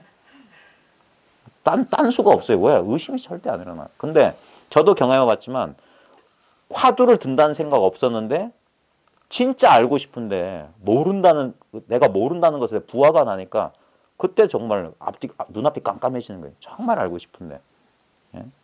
그래 원래 조사선의 방식이 그거거든요. 진짜 알고 싶어하는 사람한테 이렇게 그 사람 인연에 맞게 어떤 인연을 해주면 그 자리에서 깨닫거나 아니면 저게 뭐지? 임재 보십시오. 불법에 적적대에 물어갔더니 맨날 두드려 맞잖아요. 그럼 자기 몰랐어요. 그래가지고 인연이 아닌갑다 해서 딴 데 가면서 그래 나중에 타년에 대우 스님을 만나면서 거기서 내가 그랬는데 왜 그런지 모르겠습니다 할 때 대우 스님이 힌트를 준 거예요. 너희 스님이 그렇게 자비스럽게 그 말에 이제 돌이킴이 왔던 거예요. 그러니까 거기서 두들겨 맞고 분했을 거 아닙니까? 왜 나는 불법을 물었는데 왜 때리냐 이거야. 그것도 한 번이 아니라 세 번. 그러니까 아마 분했을 거예요. 그 어록에 보면 대단히 얌전한 척 나오잖아요. 예의 바른 척. 하지만 속에서 내가 뭘 잘못했게 분했을 거예요. 그러면서 가면서 답답했을 거 아닙니까? 그때 대우스님이 톡 찔러주니까 뻥 터졌던 거예요. 다 그런 식이에요. 격발이 되는 거예요. 근데 그게 안 되니까 요즘은 공안선, 조사선 따로 있고 공안선 따로 있고 간화선 따로 있는 게 아닙니다. 선은 한 맛이에요. 육조의 이 법이에요. 그래서 이 사실을 알고 이 공안이 위험한 처음에 초짜들한테 공안을 하면 위험한 게 뭐냐면 사람들이 여기 기묘한 이야기 속에 이치로 따져가지고 요렇게 이런 이치군 의리선으로 빠질까 봐 그런 거예요. 물론 이 사실을 알고도 공안을 보더라도 자칫 잘못하면 이게 이치로 해석되면은 이게 의리선이 될 수 있거든요. 그 조심해야 됩니다. 그래서 어느 곳이 정세 스님이 술 마신 곳이냐 할 때 그러니까 이렇게 떨어져 있으면 안 되고 바로 있었는데 바로 있어야지. 그러니까 저도 묻는 사람도 각오를 해야 돼요. 한 대 맞을 각오를 해야 돼. 눈 밝은 사람한테 걷어채인다니까. 예. 매를 벌어요 하면서 바로. 예. 그래서 이게 어떻게 보면 조금 약간 뭐라고 해야 될까, 좀 이 법을 묻는데 약간 이렇게 긴장감도 들고 그런 거예요. 우리는 웃으면서 하지만 이게 실제로 그렇습니다. 자, 그 다음에 공안하고 선생님 뒤 공안하고 좀 그러면 조금 다르게 보면 되는지 예? 무슨 공안 자체가 아 아니 이거는 그냥 고치기고 이 무문 스님은 이제 이게 무문 스님의 관점인 거예요. 무문 스님은 그래서 요걸 청세가 이제 이렇게 지가 알면서도 떠봤는데 조산이 속아 넘어가지 않고 곧장 이렇게 뭐 이렇게 대응을 한 거다 이렇게 본 거예요. 그러면서 질문을 던진 게 두 가지 질문을 던진 거예요. 청세한 수작은 뜻이 뭐냐? 그 다음에 어느 곳이 청세가 술 마신 곳이냐? 이게 뭐냐? 이런 식으로 물어본 겁니다. 자, 그 다음에 개송이 있습니다. 개송. 개송에 보면 빈사 범단 여기 우리 저 주 교재에 보면 범단 183 주에 보면은 후한 진우 의왕 사람이고 뭐 어쩌고 저쩌고 저쩌고 했는데 맨 뒤에 보면 은둔하여 저자에서 점을 치면서 가난하게 살면서도 지조를 잃지 않아 고을 사람들이 그를 가난하여도 지조를 잃지 않는다고 찬양하였다. 뭐 가난하게 살았던 사람, 옛사람인 것 같아요. 자, 가난하기는 범단과 비슷한데 기우는요 항우와 같다. 항우와 같다. 지금 이게 그 청세를 이제 시적으로 이제 청세의 그 수작을 이 무문이 나름대로 이제 송에서도 힌트를 준 거예요. 범단처럼 진짜 가진 게 없이 가난하다. 가난한데 마치 기우는 그 기세는 항우와 같다. 왜냐면 조산이라고 하는 큰 스님한테 이제 한번 수작을 걸어본 거다 이 말이에요. 근데 이제 이건 이제 시기 때문에 약간 뜻풀이가 들어가 있는데 여기 항우 보면 그 초안지에 나오는 항우 나중에 지잖아요. 기우는 뭐 하늘을 덮고 뭐 힘은 산을 뽑을만 한데 역발산 기계세라는 그 유명한 시도 남겼는데 나중에는 그 유방한테 그 패전하게 되잖아요. 사면초가 거기에 빠져가지고 그래 여기 보면은 그 청세를 이제 칭찬하는 듯 하면서도 범단처럼 이렇게 한 물건도 없이 가난하고 하지만 기우는 항우 같다면서 뭐 축켜 세운 듯 하지만 실제로는 좀 이제 자기 힘만 믿고 그러니까 하룻강아지 법무서운 줄 모른다 뭐 이런 식으로 표현한 것 같아요. 활개수무 여기 살개책 활개가 이게 살활자에 개책할 때 개책 개자잖아요. 그러니까 살개책 보통 이것을 우리 전통적으로는 살림살이라고 그래요. 살림살이가 비록 없지만 가진 거 없지만 이 말이에요. 여기서는 근데 살림살이라고 할 때 여기서는 물질적인 부를 말하는 게 아니라 납자, 이 선 공부한 사람의 안목을 말하는 겁니다. 안목이 없으면서도 이 말이에요. 감여투부, 감이 이 더불어 여자, 함께 여자거든요. 조상과 더불어 부를 다툰다. 이 법을 다툰다 이 말이에요. 법을 다투는구나 하면서 무문 스님은 이 공안을 그렇게 본 것 같아요. 저는 그냥 평범한 공안이라고 봤거든요. 그냥 제가 법을 모르는데 법이 뭡니까? 이렇게 보니까 여보게 예, 봐 이거야 이런 식으로 가르친 거를 저는 봤어요. 근데 이렇게도 볼 수 있는 모양이에요. 자, 저기 우리 주교제 82페이지.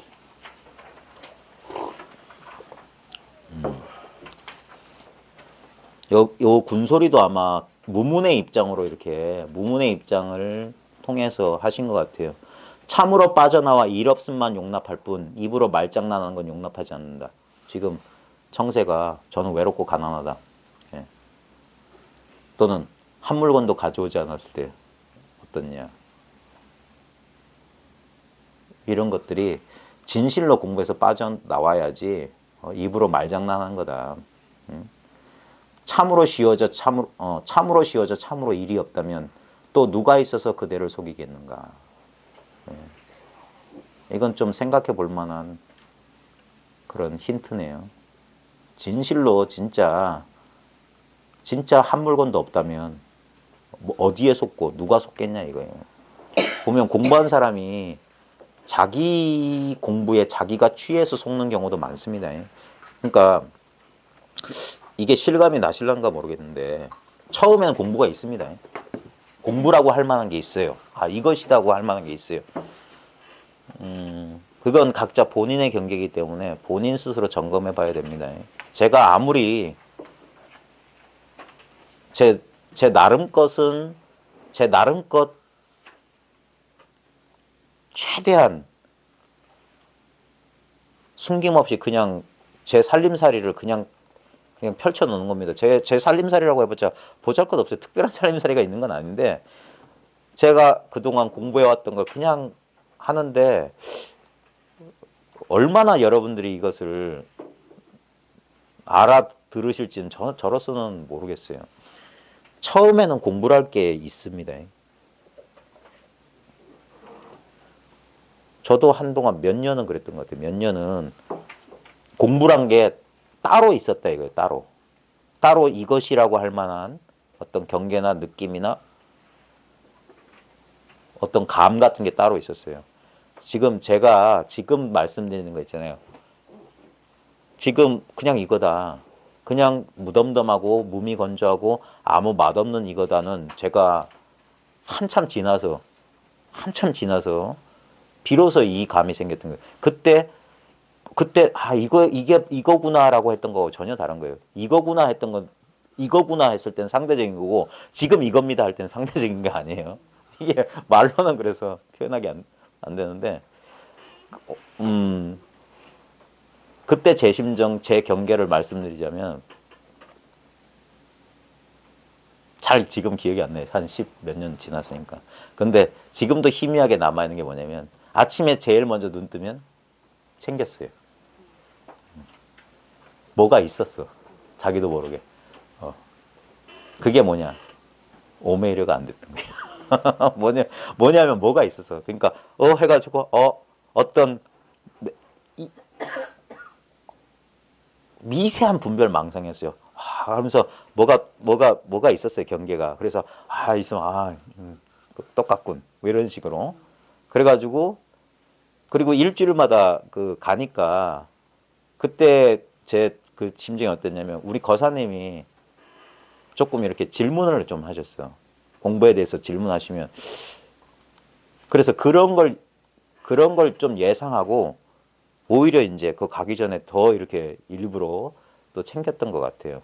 그래가지고 지난주에는 이랬는데 요번 주는 이렇네 하면서 막 공부를 챙겼던 것 같아요. 그런 게 있었다고요. 그런 게. 그게 변화가 있었어요. 그래서 어떨 때는 뚜렷했다가 어떨 땐 희미했다가 그랬어요. 그래서 희미할 땐 더 애를 썼고 뚜렷하면 혼자 좋아서 그랬고 그러다가 그게 한 1년 전쯤 되니까 그게 희미하고 뚜렷한 완전히 사라져 버렸어요. 그래가지고 혼란스러웠어요. 하면서 없네. 이상하다. 옛날에 이 평범한 상태 그대로네. 그 또렷한 게 있을 때는 그렇게 흡족하고 좀 희미해지더라도 아직 있으니까 뭔가 상대할 게 있었는데 한 1년쯤 지나서 그 경계가 완전히 사라졌어요. 그래서 혼란스러웠어요. 근데도 달라지지 않은 건 뭐냐면 설법을 들으면 다 알아. 그 다음에 이런 공간 이렇게 또 이거 그런데 또 그런 게 있었어요. 또 경계 같은 게 있었던 게 뭐냐면 그 경계는 사라졌는데 가끔 설법 듣다가 이겁니다 하는 순간 또 이게 또 체험이 오고 그러니까 그러니까 이게 뭐예요? 내가 진짜 이걸 안 거야? 응? 근데도 이거 똑같은데 그게 망상이었던 거야. 똑같다 다르다 이게 망상이에요. 왜냐하면 여전히 뭐야 비교하고 있는 거야. 뭐를 좌우지간 이 법상이라고 해야 될지 법이랄 게 따로 있었던 거예요. 그래가지고 거기서 그 진짜 뭐라고 할까 공부가 전혀 안 나아졌어요. 왜냐면 자꾸 설법 들어보면 공부가 점점 달라진다는데 난 전혀 안 그랬거든. 전혀 안 그랬어요. 그게 1년 지나고 2년 지나고 3년 지나고 4년 지났는데 뭐가 잘못된 건지 잘 모르겠어요. 그래가지고 나중에 이제 도저히 안 되겠어서 하고 혼자 뛰쳐나온 거죠. 뛰쳐나와서 방황 많이 했어요. 이제 이 어떤 다른 사람 얘기는 이제 귓전에도 안 들어와. 저건 전부 헛소리다. 이게 분명히 이 안목은 있는 것 같은데 여전히 마음이 이게 시원해지지 않고 뭐가 좌우지간 해결이 안 되는 이걸 미치겠는 거야. 그러니까 뭐가 잘못됐는지 몰랐다는 사실이 더 미치고 팔짝 뛰게 했던 거예요. 그때 우연히 만났던 게 2006년도인가 7년도인가 아디아샨티를 만났어요. 아디아샨티를 우연히 어떻게 만났는지 기억도 안 나는데 처음에 토니 파슨스를 만났나? 그 선언에 지금 여기라는 그 책자가 왔었는데 거기에 토니 파슨스 에세이가 한 2쪽 지금도 외국 그 영성가들의 글들이 번역돼서 실리는데 우리나라에는 번역 안 된 책들이 거기 보니까 토니 파슨스 얘기 보니까 하면서 그 얘기가 탁 와닿는 거예요. 이게 이 소리가 이거 맞구나. 그러면서 토니 파슨스 찾다가 우연히 아디아샨티도 같이 알게 됐던 모양인데 그때 아디아샨티의 지금 깨어나면서 깨달음까지라는 책이 The End of Your World라는 책이 있었어요. 그걸 이제 인터넷으로 주문해가지고 떠듬떠듬 읽기 시작했다가 그 얻었다 잃었다 게임 보는 순간 그래 이게 내가 겪고 있는 병이 이거야. 근데 이 서양 사람도 이러네. 서양 사람 다 처음엔 자기가 뭐 알았다 했다가 좀 지나고 나면 이렇게 되고 그 과정 그러면서 이제 그 책을 보면서 내가 이런 과정이 있구나 그제서야 이해했어요. 근데 그것만으로 시원해지지 않았고 그러다가 이제 또 세월이 지나서 우리 스님 대덕사 스님 만나고 이제 2011년 가을에 제가 찾아뵀거든요. 요 책 번역 문제 때문에 이 저작권 문제 때문에 이 원문 설봉 스님 원문 좀 쓰자고 처음엔 안 믿었어요. 왜냐면 그 당시에 그러니까 아상이 있었던 거예요. 내가 안다는 생각이 있었던 거예요. 그리고 그래 알겠나 그랬어요. 솔직히 그러니까 이름 있는 큰 스님도 아니고 그러니까 여전히 뭔가 상에 걸려 있었던 거예요. 근데 이제 그 스님이 내가 원고를 주고 왔는데 일주일 뒤에 와버려서 가보라니까 너 책 왜 내려고 그래. 그래가지고 거짓말을 했지. 이렇게 훌륭한 스님이 알려주지 않고 무슨 거짓말이지 내 아상 때문이지. 그러니까 책 원고를 딱 뒤로 감추지. 너 토요일마다 오라는 거야. 책 내는 건 나중에 하고 토요일마다 오라. 얘하고 토요일마다 갔어요. 가니까 다 아는 얘기라 밥 먹는 얘기부터 해가지고 그거 다 알지. 자기 그 깨달을 사람 자기밖에 없고 부처님 자기한테 얘기했던 거 다 아는 얘기를 왜 저렇게 하실까 그래서 처음에 그런데도 끝까지 들었어요. 가정교육을 잘 받았기 때문에 그런 말씀이라면. 그리고 한 석 달 지나니까 이제 짜증이 나는 거예요. 그래가지고 한번 다뤄보고 싶어가지고 스님한테 그랬어요. 법당에서 이제 예불하고 나오는데, 스님, 제가 2절에 와서 그 대덕사 대적광경에 돌 붙여 있거든요. 돌 붙여도 봤다. 그래서 금칠한 부처도 봤다. 다 봤는데 살아있는 부처가 어디 있습니까? 그렇게 물었어요. 어떻게 대응하시나요? 그러니까 우리 스님의 눈이 또 옹크려져가지고 이놈이 그러면서 그때는 뭐 그러셨어요. 그런 소리 하면 나한테 맞는다 뭐 이런 식으로 해가지고 그러면서 이제 설법을 이제 조금 달리 하셨나? 뭐 평소 하셨는데 어느 날 한 석 달쯤 들었는데 어느 날 꿈 이야기를 하시는 거라. 꿈 꿔봤지 하면서. 예, 그러니까 네 꿈속에 너라는 게 하나 있었지. 왜 있었죠? 꿈속에 다른 사람이 있었지. 왜 있었죠? 꿈속에 산화돼지 있었지. 왜? 그게 다 뭐냐 이거. 꿈이지 뭐. 꿈이지. 예. 그러면서 그랬어요. 내가 그 별거 아닌 말에 제 생각이 한번 휙 돌았어요. 보면 내가 걸려있던 문제를 내 스스로 몰랐는데 내 스스로 자각하게 해줬던 게 뭐냐면 내가 어떤 경계가 나타날 때만 이게 깨달음의 상태고 안 그러고 평상시에 느끼는 감각이 있으면 이거는 깨달음이 아니라고 자기가 분별했던 거라. 그래서 자기 생각에 자기가 속고 있었던 거예요. 실제로 뭐냐. 아까 꿈의 법칙처럼 이게 막 성성하고 또렷해도 그거 뭐냐. 그것도 이거야. 꿈이란 말 대신에 이거라고. 그 다음에 여전히 예전처럼 아플 때 아프고 꼬달릴 때 꼬달릴 때 그것 뭐야. 그 딴 물건이 아니야. 이거를 이게 그게 뭐냐면 법상이라는 게 팍 깨져서 법이라고 하는 모양이 싹 사라졌으니까 그제서야 이 한 덩어리가 분명해진 거예요. 그제서야. 그러고 나서 보니까 이제 공부가 달라지기 시작한 거예요. 그 망상이 하나 딱 깨지고 법이랄 게 없다. 그냥 이거 그러니까 뭐라고 말할 수 없어. 우리 스님 자꾸 자기라고 하는 거 또는 저 무심선 김태현 스님 이것이라고 하는 거나 뭐 불교에서 마음이라고 하는 건 딴 물건이 아니에요. 그 이름하고 아무 상관없고 어떤 느낌도 아니에요. 난 여전히 법이라고 하는 특정한 경계가 법인 줄 알았던 거예요. 그게 아니었어요. 그러니까 법이랄 게 없는 이게 법이야. 그러자 경계가 달라졌어요. 그러면서 다시 이제 이렇게 보니까 그 조사들의 비밀한 뜻이라고 할 만한 것들이 드러난 거예요. 가섭존자 전법 개성에 보면 어찌 한 법 가운데 법과 법원이 있겠느냐.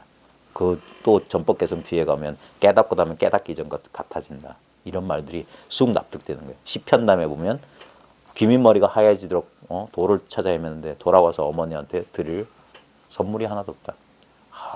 그 말에 안심이 되는 거예요. 예전에는 저게 뭐야. 그리고 진짜 무소득이란 말이 실감이 났어요. 아, 이건 얻을 수 없구나. 알 수 없구나. 근데 얻지 못했고 예전에 뭐 얻은 줄 알았어요. 내가 깨달은 줄 알았는데 그게 전혀 사라지지 않았는데 오히려 거기서 안심이 되는 거예요. 거기서 더 뚜렷해지고. 그 관문이 타파가 되니까 진짜 공부가 달라져요. 그게 2012년 봄이었거든요. 그러고 나니까 제가 공부 모임을 연 게 2013년 6월이었어요. 그 사이에 진짜 이렇게 테두리가 있던 것이 테두리가 타파된 것 같았어요. 펑 하고. 그러니까 진짜 일망무제나 사방이 탁 트였어요. 그러니까 그러자 마음이 안정됐던 거예요. 여전히 법이라고 구하려던 마음이 조금 남아있었는데 그것마저 싹 사라진 거예요. 여기 가난 얘기가 나왔으니까 이 공안과 관련해서 또 하나 알아둬야 될 게 저번에 제가 했을 거예요. 향엄지안 선생의 깨달음. 향엄 스님 똑똑한 사람이었잖아요. 그 책 많이 보고 그때 위산 스님이 네가 하나를 물으면 열을 대답하는데 딴 건 묻지 않겠다. 부모가 낳아주기 전에 너의 본래명이 뭐냐 하니까 대답을 못했어. 아무리 책을 찾아도 못해. 책을 찾아봐도 답이 없어. 그리고 가르쳐달라고 하니까 그건 내 살림이지 네 살림이 아니다. 그래 가르쳐주면 안 된다 하고 가르쳐주기 거부해. 그러자 좌절에 빠진 향엄이 책 다 불태우고 나는 그냥 요번 생에는 밥이나 축내는 스님 되면서 살란다 하고 떠나요. 회상을. 위산 스님 떠나. 그래가지고 어느 탑묘를 지키는 절에 가가지고 거기서 진짜 밥이나 구걸하면서 탑이나 쓸고 이렇게 그러니까 공부를 포기한 거예요. 공부를 포기한 거예요. 공부 포기하고 있다가 우연히 어느 날 빗질 하다가 기와 조각이 하나 떨어져서 탁 뒤로 등 뒤로 던졌는데 그게 딱 하는 소리에 탁 이삿이 밟혔어요. 육조 해능의 깨달음이나 향엄의 깨달음이 똑같은 거예요. 아까 몽산 덕이도 북소리에 깨달았다는 게 그거예요. 실제로는 보십시오. 육조 해능은 어떤 그 앞부분에 왜 그 사람이 금강경 소리에 어떤 개우하게 됐는지 사람들이 추측할 만한 단서가 없기 때문에 기껏 한다는 소리가 전생에 많이 닦아서 이런 소리를 한다고. 그게 다 핑계예요. 그 거짓말이에요. 근데 이제 기록에 남아있는 거 보면은 몽산 덕이 같이 무자를 들었다 하면 무자인 뜻이 없어요. 그래서 그걸 뭐라고 하냐. 깨달음의 문에 이르게 하는 이렇게 문을 두드리는 기와장이다 했던 거예요. 거기엔 그래서 선은 가나선은 화두는 성동격서예요. 동쪽에서 소리 질렀는데 서쪽에서 공격하는 거라. 전혀 그래서 이걸 구체적으로 말 안 하려는 이유가 화두하는 사람은 그런 거 알면 안 돼. 진짜 몰라야 돼. 네. 네. 그래서 이걸 조심해야 되는 게 힘이 빠져버린다. 샌다고요. 근데 예, 향엄 스님도 뭐냐면 그렇게 왜냐면 이 지식욕이 있는 사람들은 자기가 모른다는 걸 못 참아요. 그래서 사대부들한테 이 대가 가나선을 권하는 이유가 뭐냐면 사대부들은 지식욕이 송나라 때 이 관리들은 대단한 천재들이었어요. 뭐 10만 여자를 외워야 된다든가 시험 하나 보려면 그러니까 그 어려운 한자를 다 외울 정도의 머리가 아니면 관리가 못 되는 시대였어요. 송나라 때 시험장은 한 번에 뭐 몇천 명, 만 명이 들어간다든가 거기서 몇 박 며칠 거기서 시험 건물이 따로 있어요. 거기서 시험만 친대요. 우리 여의도 관정 같은 데서. 깜짝 놀랐어요. 그런 천재들이었기 때문에 모른다는 사실에 상당히 그 열등감을 느끼는 거예요. 그러니까 이렇게 자극을 주면 그게 뭐지 하고 이제 궁구하게 되는 거예요. 그런 식으로 했던 건데 향엄도 그랬던 거예요. 지식인도 부모 미생전 볼래면 뭐 이치 안 맞잖아. 부모가 낳기 전 내가 어디 있어. 근데 나의 볼래면을 내놓으라 하니 답답하는데 가르쳐달라고 하니까 안 가르쳐줘요. 저도 그랬거든요. 제가 어릴 때 별명이 떼국놈이었어요. 의심이 되게 많아. 내가 모른다는 걸 참을 수가 없어. 그래서 가족들끼리 뭐 속닥속닥 하는데 내가 못 들었잖아요. 말해줄 때까지 잠 안 자고 막 졸르는 거예요. 아까 뭔 말했냐고. 근데 부모님도 잊어버렸어. 뭐? 아 분명히 나 안 듣게 뭔 얘기를 했다고. 근데 부모님 까먹으셨어. 뭘 말하는 거지? 그러니까 잠 안 자고 계속 말해달라고. 어릴 때도 그랬던 것 같아요. 그러니까 내가 모른다는 걸 참을 수가 없었는데 향엄도 아마 그랬을 거예요. 그러니까 자기는 공부 포기했는데 넋 빠진 사람 수 있다가 딱 한 소리에 그제서야 한번 이제까지 관심이 이렇게 분별한 데 가 있다가 이 분별 아닌 쪽에 그냥 멍하게 머물게 되는 거예요. 그래서 의단 동로가 뭐냐면 살았는지 죽었는지 산송장되는 거예요. 근데 절대 의도적으로는 절대 그러게 안 돼요. 의단이라고 하는 건 자기가 되는 게 아니라 딱 걸려야 돼요. 의심이. 그 의심을 걸어주는 사람을 선지식이라고 하는 거예요. 그걸 인연이라고 하는 거예요. 어떤 말, 행동, 어떤 상황에 자기도 모르게 의심이 탁 걸려야 돼요. 의심이 탁 걸렸을 때 그저 순수한 의심이면 그게 아는 것도 아니고 모르는 것도 아니고 분명히 똑같이 일상생활 하는데 전혀 뒷자치가 안 남는 경계가 있어요. 저도 한 석 달 그랬어요. 석 달. 넋 빠진 사람처럼 학교 가고 수업하고 분명히 머리도 쓰고 다 말하고 응? 지하철 타고 버스 타고 했음에도 불구하고 기억이 하나도 안 나요. 그 과정은. 그냥 그때뿐이고 기억나는 건 답답하고 눈물만 흘렸고 잠을 깊이 못 자는 거야. 1시간마다 깨는 거야. 1시간마다. 잠이 안 와. 입맛도 없고 자는 것 같지도 않고. 그런데 난 그때는 이게 의단이니 공부가 되어간다는 생각이 전혀 없어요. 오히려 가면 갈수록 절망스러웠을 뿐이에요. 너무 절망적이고 정말 마음속으로 계속 그 생각만 했어요. 절벽에서 뛰어내리는 생각. 죽어버리면 마음이 편할까? 그런 심정이었어요. 그러다가 우연히 멍하게 있는데 고사님이 소리 어디서 나냐고. 어? 똑딱똑딱. 이거 별거 아닌데. 그럼 나중에 뭐 그런 일이 벌어졌던 거예요. 근데 향엄도 딱 그 소리에 딱 개워했던 거예요. 그러자 이 사람은 딱 알아차렸어요. 그래가지고 향을 갖다 위산 계시는 곳에 이렇게 하면서 그러잖아요. 스승께서 나를 위해 말씀해 주시지 않은 은혜에 감사한다. 만약에 그 스승께서 이게 어떤 거라고 이치로 설명해 주셨으면 난 이 기쁨을 못 누렸을 거다. 이게 아무것도 아닌데 이게 그러니까 보통 사람들한테 저게 뭔 소리인지 몰라요. 이 기쁨이 뭔지, 이 법의 기쁨이란 걸 몰라요. 이 난관을 타파했을 때의 환희를. 그래가지고 그리고 자기 오도송이라고 썼던 게 그 유명한 그 개성 얘기하려고 그랬던 거예요. 작년 가난은 아직 가난이 아니다. 올해의 가난이야말로 진짜 가난이다. 작년에는 송곳 꽂을 땅이 없었는데 올해는 그 송곳마저 없다. 그래서 이게 뭐예요? 가난하다 소리잖아요. 아무것도 없다. 그러자 위산이 향엄이 깨달았다 그런 거예요.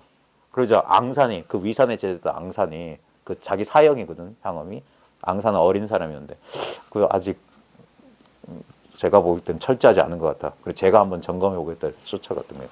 그래가지고 그래 가서 했던 소리가 그거잖아요. 사형의 깨달음은 아직 철저하지 못하다. 사형이 열에서는 깨달았다. 없다. 이게 없다는데 치우친 열에서는 깨달았다 인정했지만 아직 조사서는 꿈에도 못 봤다. 이건 다 사량분별로 쓴 거라 인정 못하겠다 하니까 그 자리에서 개성을 줬던 게 나에게 하나의 기틀이 있는데 사람들마다 상상근기라고 한다. 만약에 자네가 믿지 못하겠거든 내가 삼위하고 한번 부르겠다. 그래서 청세 스님하고 부르는 거 똑같다니까. 이게 뭐냐 이게. 없다. 진짜 아무것도 없구나. 텅 비었구나. 거기에만 있는 게 아니라 거기에만 치우치면 안 되네요. 그건 아직 뭐가 부족하다 이 말이에요. 대스님도 처음에 공부했을 때 텅 빈 자리에 먼저 들어갔어요. 공부하다 보면은 사람마다 좀 다른 게 뭐냐면 해가 밝은 사람은 그냥 이게 그 조심해야 됩니다. 저도 그랬고 지금 최근에 어떤 분도 저한테 자꾸 연락 오는 분도 그런 것 같아요. 식광이 열린 것 같아요. 이게 어떤 체험을 하게 되면 갑자기 다 알아져요. 그거 조심해야 돼. 그래가지고 자꾸 막 알아지니까 자기 좋고 막 뭐 그런단 말이에요. 근데 그거 조심해야 되고 어떤 사람은 고요한 데 떨어진 사람이 있어요. 고요한 데. 일 없는 자리에 고요한 데 떨어지기만. 그게 사람마다 달라요. 근데 나중에는 이게 균형을 잡아야 됩니다. 그리고 죽기만 해서는 안 되고 죽었다 살아나야 되고 살아있기만 해서는 안 되고 한번 죽어야 된다 말이에요. 이 정해가 등지가 돼야지 이렇게 치우치면 안 됩니다. 그래서 너무 이게 해가 밝아지면 그 마른 지혜라고 해요. 마음은 안정은 안 되는데 이게 확 밝기만 하고 또는 너무 고요하기만 하고 작용을 하지 못하면 이거는 쓸모가 없는 거예요. 그래서 그걸 열애선이다 조사선이다 구분해서 억지로 이야기를 만든 거고 여기서도 마찬가지예요. 이 청세 스님의 문제점을 만약에 그 이야기로 빗대어 본다면 가난하고 외롭기만 할 뿐 아직 살아나질 못했어요. 그때 이 조산 스님이 이제 하나의 방편을 써서 청세 하니까 예 하면서 봐라. 거기 살아있다 이거예요. 그게 죽은 것만 아니다. 거기 있다. 이미 너는 없다에만 치우친 게 아니라 이게 진공인데 묘유다. 이 묘한 작용이 있다 이거예요. 이런 식으로 가르쳐 준 거라고 볼 수도 있습니다. 아직 자기 살림살이가 뚜렷이 안 드러났기 때문에 그래서 물어봤을 거예요. 자, 우리 부교재 잠깐 볼게요. 자, 우리 항몽 스님의 80페이지입니다. 평송. 이제 무문 스님의 평하고 항몽 스님의 평이 좀 다릅니다. 자, 완전히 간파해버렸다. 간파료야. 도적의 몸이 이미 드러났으니 피할 곳이 없다. 자, 이 말이 뭔 말일까요? 완전히 간파해버렸다. 이것도 선에서 상투적으로 쓰는 말입니다. 완전히 간파해버렸다. 자, 이 말이 뭘까요? 청세 스님이 조산 스님을 간파했단 말인가? 조산 스님이 청세 스님을 간파했단 말인가? 뭘 간파했단 말일까요?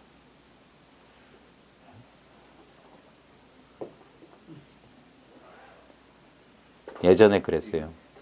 예전에 경봉 스님 회상에 옛날에는 그런 사람들이 있었대요. 요즘은 그런 사람들이 안 나온다는데 해제 때가 되면 법거령하러 조실 스님한테 부딪혀 왔대요. 그러면 경봉 스님이 그 아주 노련한 선사잖아요. 그래가지고 이제 꼼짝 못하게 하면 우물쭈물 하잖아요. 그러면 경봉 스님이 그럴 때, 야, 할이라도 한 번 해, 할이라도 한 번 해. 한 번 해. 그래가지고 하게 만들었대요. 그래. 그러고 들어가라고. 예? 그러니까 지금 완전히 간파해버렸다. 뭘 했단 말입니까? 어? 그럴 때 거기서 바로 작용이 나와. 이제 바로. 예? 그게 간파한 거예요. 알겠습니까? 청새가 조산을 간파했냐? 조산이 청새를 간파했냐?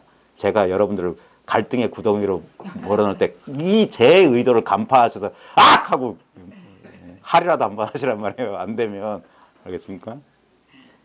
그게 완전히 간파해버렸다는 거예요. 즉, 입 벌리기 전에 이미 간파했어요. 그러니까 간파에 맞췄다 이 말이에요. 간파료야. 예? 그게 뒤에 말이에요. 도적의 몸에 이미 드러났어요.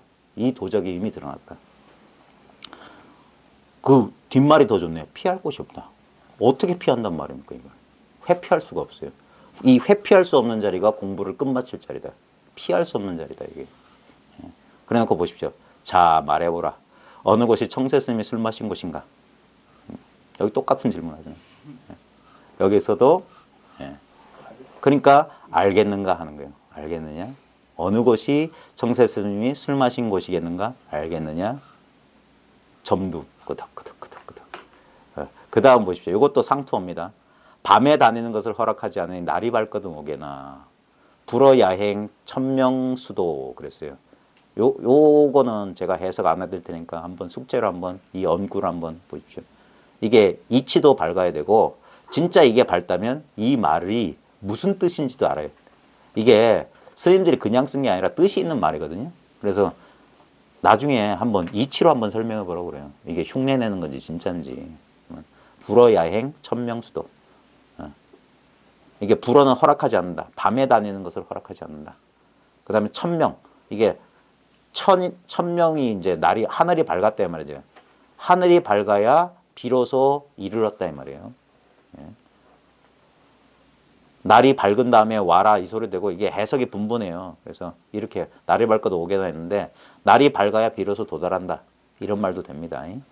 밤에 다니는 건 허락하지 않고 날이 밝아야 한다. 이게 뭔 말인지 한번 잘 참고해 보십시오. 이거는 본인이 그런 재미도 있어야 돼요. 아, 이 뜻이 이 뜻이구나. 뜻도 통해야 됩니다. 예.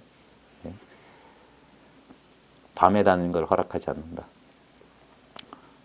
예. 그 다음에 이 설봉스님의 송입니다.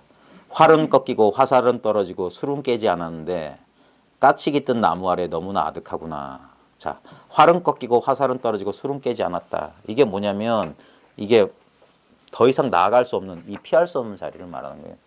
예? 모든 기량을 다 해봤던 거예요. 활, 화살 다 이제 왜냐하면 이거는 어떤 재주를 피워도 안 돼요. 이 자리라고 하는 것은 이 본성이라고 하는 것은 많은 사람들이 어떤 수단, 방편, 기량을 써서 이것을 어떻게든 깨우치려고 하는데 그리 되는 게 아닙니다. 이게 한번 오도 가도 못하게 한번 꽉 막혀야 돼요. 예? 그래서 까치 깃든 나무 아래 너무나 아득하다 이 말이야. 예? 태무단 어떤 단서가 없다면 태무단이다. 참 막막하구나 이 말이에요. 자, 지금 아마도 이 설봉 스님은 청새의 질문을 그렇게 말한 거죠. 제가 너무 외롭고 가난하다. 그러니까 좀 가르침을 주십시오. 그러니까 청새의 심정이 활은 꺾이고 화살은 떨어지고 술은 깨지 않았는데 그러니까 너무 막막하다 이거예요. 지금 이 설봉 스님은 아마 이런 관점에서 이 공안을 보시는 것 같아요. 지금 청새가 아무것도 모르는 사람이다.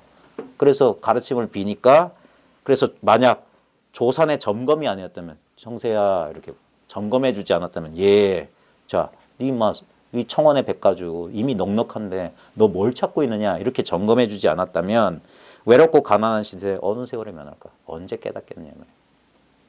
불어야행 천명수도다. 밤에 다니는 걸 허락하지 않으니까 날 밝은 뒤에 와라. 날이 밝아야만 도달한다. 그 말이 요 말입니다. 자, 그 다음에 기연설화. 해안 스님. 제가 우리나라 근세 스님 가운데 이상하게 한 번도 뵌 적이 없습니다. 저는 이제 한 번도 친견해 본 적이 없고 예전에 다 열반하셨기 때문에 제가 제일 마음에 가는 스님이 해안 스님하고 경봉 스님이에요. 이분들은 그 법문집하고 음성이 남아 있어서 제가 뒤늦게나마 보고 들었는데 보니까 저랑 이 뭔가 공감이 돼요. 이분의 공부. 특히 이 해안 스님이 19살 때 이 백양사에서 백항명 스님의 지도 아래 일주일 만에 이 견성을 하거든요. 불과 약관의 나이. 19살 때 이분이 그러셨어요. 그리고 경봉 스님 같은 경우는 그보다 더 늦은 나이에 어렵게 공부하셨는데 두 분 다 그분의 공부 과정을 보면 이게 맞는 사람이 있고 저 사람은 대단히 유명하고 대단히 큰 선지식이라고 하는데 전혀 교섭이 안 되는 사람이 있어요. 그럼 둘 중에 하나지. 둘 중에 하나는 잘못된 거지. 교섭이 안 되면. 그러니까 그거는 본인 이제 해야 되는데 근데 해안쌤은 이상하게 참 마음이 갔어요. 해안스님이 출가한 지 얼마 되지 않아 조실은 항명스님에게 은산철벽을 뚫으라는 화두를 받고 정진할 때다. 그 19살 때예요. 항명스님은 매일 해안스님을 불러 화두를 타파했는지 물었다. 이게 중요한 겁니다. 이렇게 채찍질을 해줘야 돼요. 간화 공안을 하려면은 혼자서 하면 안 되고 반드시 믿을 수 있는 자기가 신뢰하는 그런 어떤 선지식의 지도를 받으면서 계속 이렇게 점검 받아가면서 해야 됩니다. 안 그러면은 세워라 내워라예요. 타파했는지 물었다. 해안스님은 하루하루 조실스님에게 가는 것이 도살장에 끌려가는 소의 심정이었다. 이게 공부입니다. 공부하면 마음이 편해지는 게 아니라 마음이 더 답답하고 불안하고 자불안석이 돼야 돼요. 그래야지 뭐냐. 이 자아가 이 분별심이 한번 실각, 한번 발을 헛디뎌요. 그 순간 오 하고 본래 있었던 것이 그 자리에서 드러나는 거예요. 생각이 한번 이렇게 중심을 한번 잃었을 때. 그래서 뭐냐. 편안하게 하는 거 아닙니다. 공부하다 보면 더 막막하고 답답한 거예요. 그때가 호시절이라고 했던 거예요. 재미없는 시절, 몰자미 시절이란 말이에요. 그때 공부가 되는 겁니다. 그래서 뭘 하루 뭐 가가지고 경전을 배웠더니 뭘 아는 것 같다. 뭐 오늘 무슨 강의를 듣더니 설법에 뭐 어쩌고 저쩌고 했다. 뭘 알았다. 그 전부 망상입니다. 실제로 문 밖에 나가면 아무것도 없었는데 오히려 여기 와서 2시간 있다가 더 바보가 돼야 돼. 기존에 알고 있던 거까지 까먹어야 돼. 그래야 좋은 거예요. 그래도 사라지지 않는 거. 그게 진짜 자기 본래 면목이에요. 그러기를 며칠째 어느 아침 공양 후에 조실에 들어가자 조실 스님이 물었다. 은산철벽 뚫었느냐? 예? 해안 스님이 대답을 하지 못하고 묵묵부답으로 하염없이 고개만 숙이고 있었다. 답답하죠. 자꾸 물어보면 처음에는 부드럽게 했대요. 근데 한 며칠 지나자마자 막 고령을 하고 그랬대. 그게 중요한 그게 선지식의 방편인 거예요. 솔직히 저 같은 초짜나 경험 없는 사람은 그래서 잘 못합니다. 저는 라이선스가 없습니다. 야매이기 때문에 아직 그렇게 사람을 지도해 본 적도 없고 모르겠습니다. 그런 기연이 있어서 이렇게 하다 보면 그런 방편이 생길지 모르지만 이게 뭐냐. 사람을 죽였다 살렸다 살활자제해야 된다는 게 그게 선지식의 방편이. 그러려면 그 의사가 이 외과 의사가 진짜 이 수술을 잘하려면 한 200명은 실험해야 된다고 그러네요. 그러니까 초반에 간 사람들은 좀 지금 저도 임상 실험 중이라고 볼 수 있는데 그래 조심하십시오. 그래 책임 못 집니다. 그러니까 이게 능수능란해야 되는 거예요. 병 주고 약 주고가 돼야 되는 거야. 그 사람의 그래서 눈이 밝아야지 저 사람이 어디에 막혀 있고 어떤 병을 앓고 있는지 척 보면 알아야지. 언제 이거 숨 들여 보세요. 뭐 어떻습니까? 그게 아니라 척 보면 침만방에 그래야지 이제 명이라고 할 수 있잖아요. 근데 이 백항명 스님은 그랬던 모양이에요. 자, 그때 이 항명 스님이 쓴 방편이 이겁니다. 깜깜해. 청새 빛, 그러니까 아무것도 모르는 청새에 빗댈 수 있는 거예요. 그러자 이 스님이 방편을 연 거예요. 저 방에 가서 걸레 가져오라고 그랬다. 해안 스님은 걸레가 소용되시는가 싶어 얼른 건너가 걸레를 가져다가 조실 스님 앞에 놓았는데 조실 스님은 아무 말씀 안 하시고 묵묵히 얼마 동안 있다가 말씀하셨다. 걸레를 도로 갖다 두어라.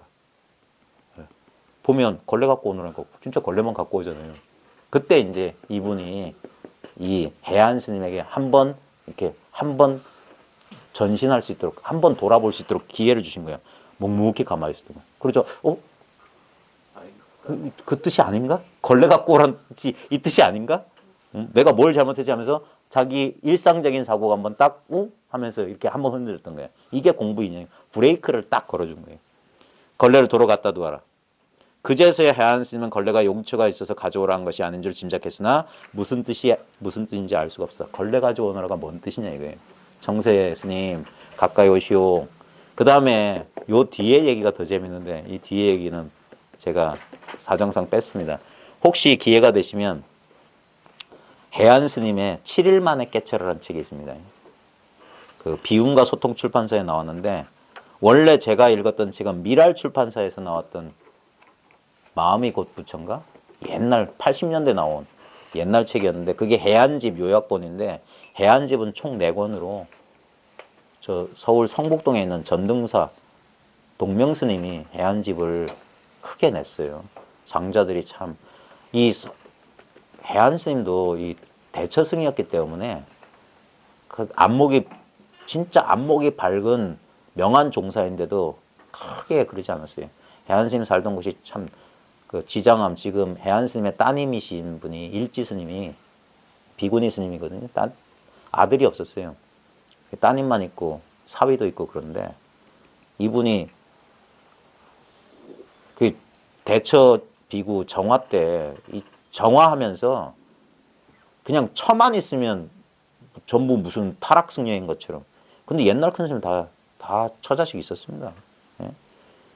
그 경공 스님도 처자식 있었는데. 그 다 명한 종사예요. 근데도 사람들이 그 상만 보고, 응? 왜 그런 것만 보는지 몰라. 요 뒤에 보면 더 중요한 게 뭐냐면, 그래도 이게 눈이 안 밝아졌잖아요. 그래, 하루는 또 이제 이 다음날인가 이 뒷얘기가 그거예요. 또 하루는 또 불러서 은산절벽 뚫었느냐니까 또 묵묵부답입니다. 그제는 뭐 화를 내시는 거야. 막 하면서 막 눈물이 쏙 빠지게 막 야단을 치고 당장 나가거라. 해가 쫓아낸 거예요. 그래가지고 그 기록에 그렇게 돼 있어요. 그래 나와가지고 그 마루턱에 이 기둥 붙잡고 하염없이 눈물을 흘리는 거예요. 너무 서러워서. 그때 저 안에서 봉수야 하고 자상한 음성을 불렀대. 해안 스님의 3위 때 이름이 봉수였거든요. 그래 봉수야 하니까 너무 그래가지고 이제 스님이 너무 자상하게 부르니까 문을 다시 부르니까 들어가려고 문고를 딱 잡았는데 안에서 딱 걸어 잡은 거예요. 그때 그분이 뭐라고 했냐면 만약에 칼이 있었으면 찔러 주겠다. 갑자기 이렇게 해서 딱 하는데 꽉 딱. 그래 거기서 막 그래가지고 그리고 한 이틀 있다가 깨달았어요. 죽비치는 방선 죽비 하는 소리에 턱 마음이 그래 그게 선지식의 자비 방편이고 그래 19살 때 이분이 견성했다니까. 그때 일제시대였는데. 그리고 보십시오. 우리는 이해가 안 되잖아요. 견성한 사람이 나중에 결혼하시거든요. 왜 그렇고? 그거는 우리가 아직도 법상이란 게 있어. 청정 어쩌고 저쩌고 그런데 뭐가 청정이냐 이거예요. 예? 뭘 안 먹고 뭘 안 하면 그게 청정인 줄 알고 그런 청정은 아까 말했듯이 가난하기만 한 게 아닙니다. 여긴 다 있어요. 있을 거 다 있어요. 그래서 아까 더불어 부를 다툰다고 그랬어요. 이거는 풍요로워요. 예? 텅 비었지만 모든 곳이 그래서 이걸 곡간 예? 저장식, 함장식이라고 하는 거예요. 열의 곡간이다 이거예요. 여기서 모든 공덕이 여기서 다 나오는 겁니다. 근데 여기는 한 물건도 없어요. 그래 공안에 보면 기묘한 말이나 이런 시 같은 거 보면 이게 무슨 이거를 이 사실을 모르면 이건 정말 진짜 무슨 암호 같기도 하고 그런데 이 사실을 알고 조금만 이렇게 살펴보면 아, 이 소식이 다른 소식이 아니구나. 결국 말할 수 없는 이 하나를 이런 말 저런 말 해가지고 이렇게 저렇게 말했구나. 이걸 알 수가 있습니다. 예. 결국 우리가 이제 고칙 10번째까지 보았는데 이 공안 정도는 아주 무난한 공안이에요. 솔직히. 보통 이거 조금 아시는 분도 이건 대충 감이 오는 공안인데 나중에 이제 이 뒤에 보면 조금 곤란한 공안들이 몇 개 있어요. 그래서 그런 공안들을 한번 해보시면서 나중에 시간 나실 때 이건 억지로 해서 되는 게 아니라 문득 어떤 공안이나 이런 것들이 오랫동안 기억에 남는 게 있을 겁니다. 그거 잘 한번 생각이 떠오를 때마다 하시면 돼요. 그러다 보면 어느 순간 사람마다 공부는 정해진 길이 없거든요. 그래서 이렇게 인연을 심다 보면 어느 순간 자기 불현듯 한 생각 떠오를 때가 있어요. 그때 또 자기 공부 경계가 바뀔 수 있으니까 한번 고시원히 한번 해보십시오. 자, 오늘은 조금 일찍 마칠게요. 일찍. 예, 고생하셨습니다. 수고하셨습니다. 자, 이거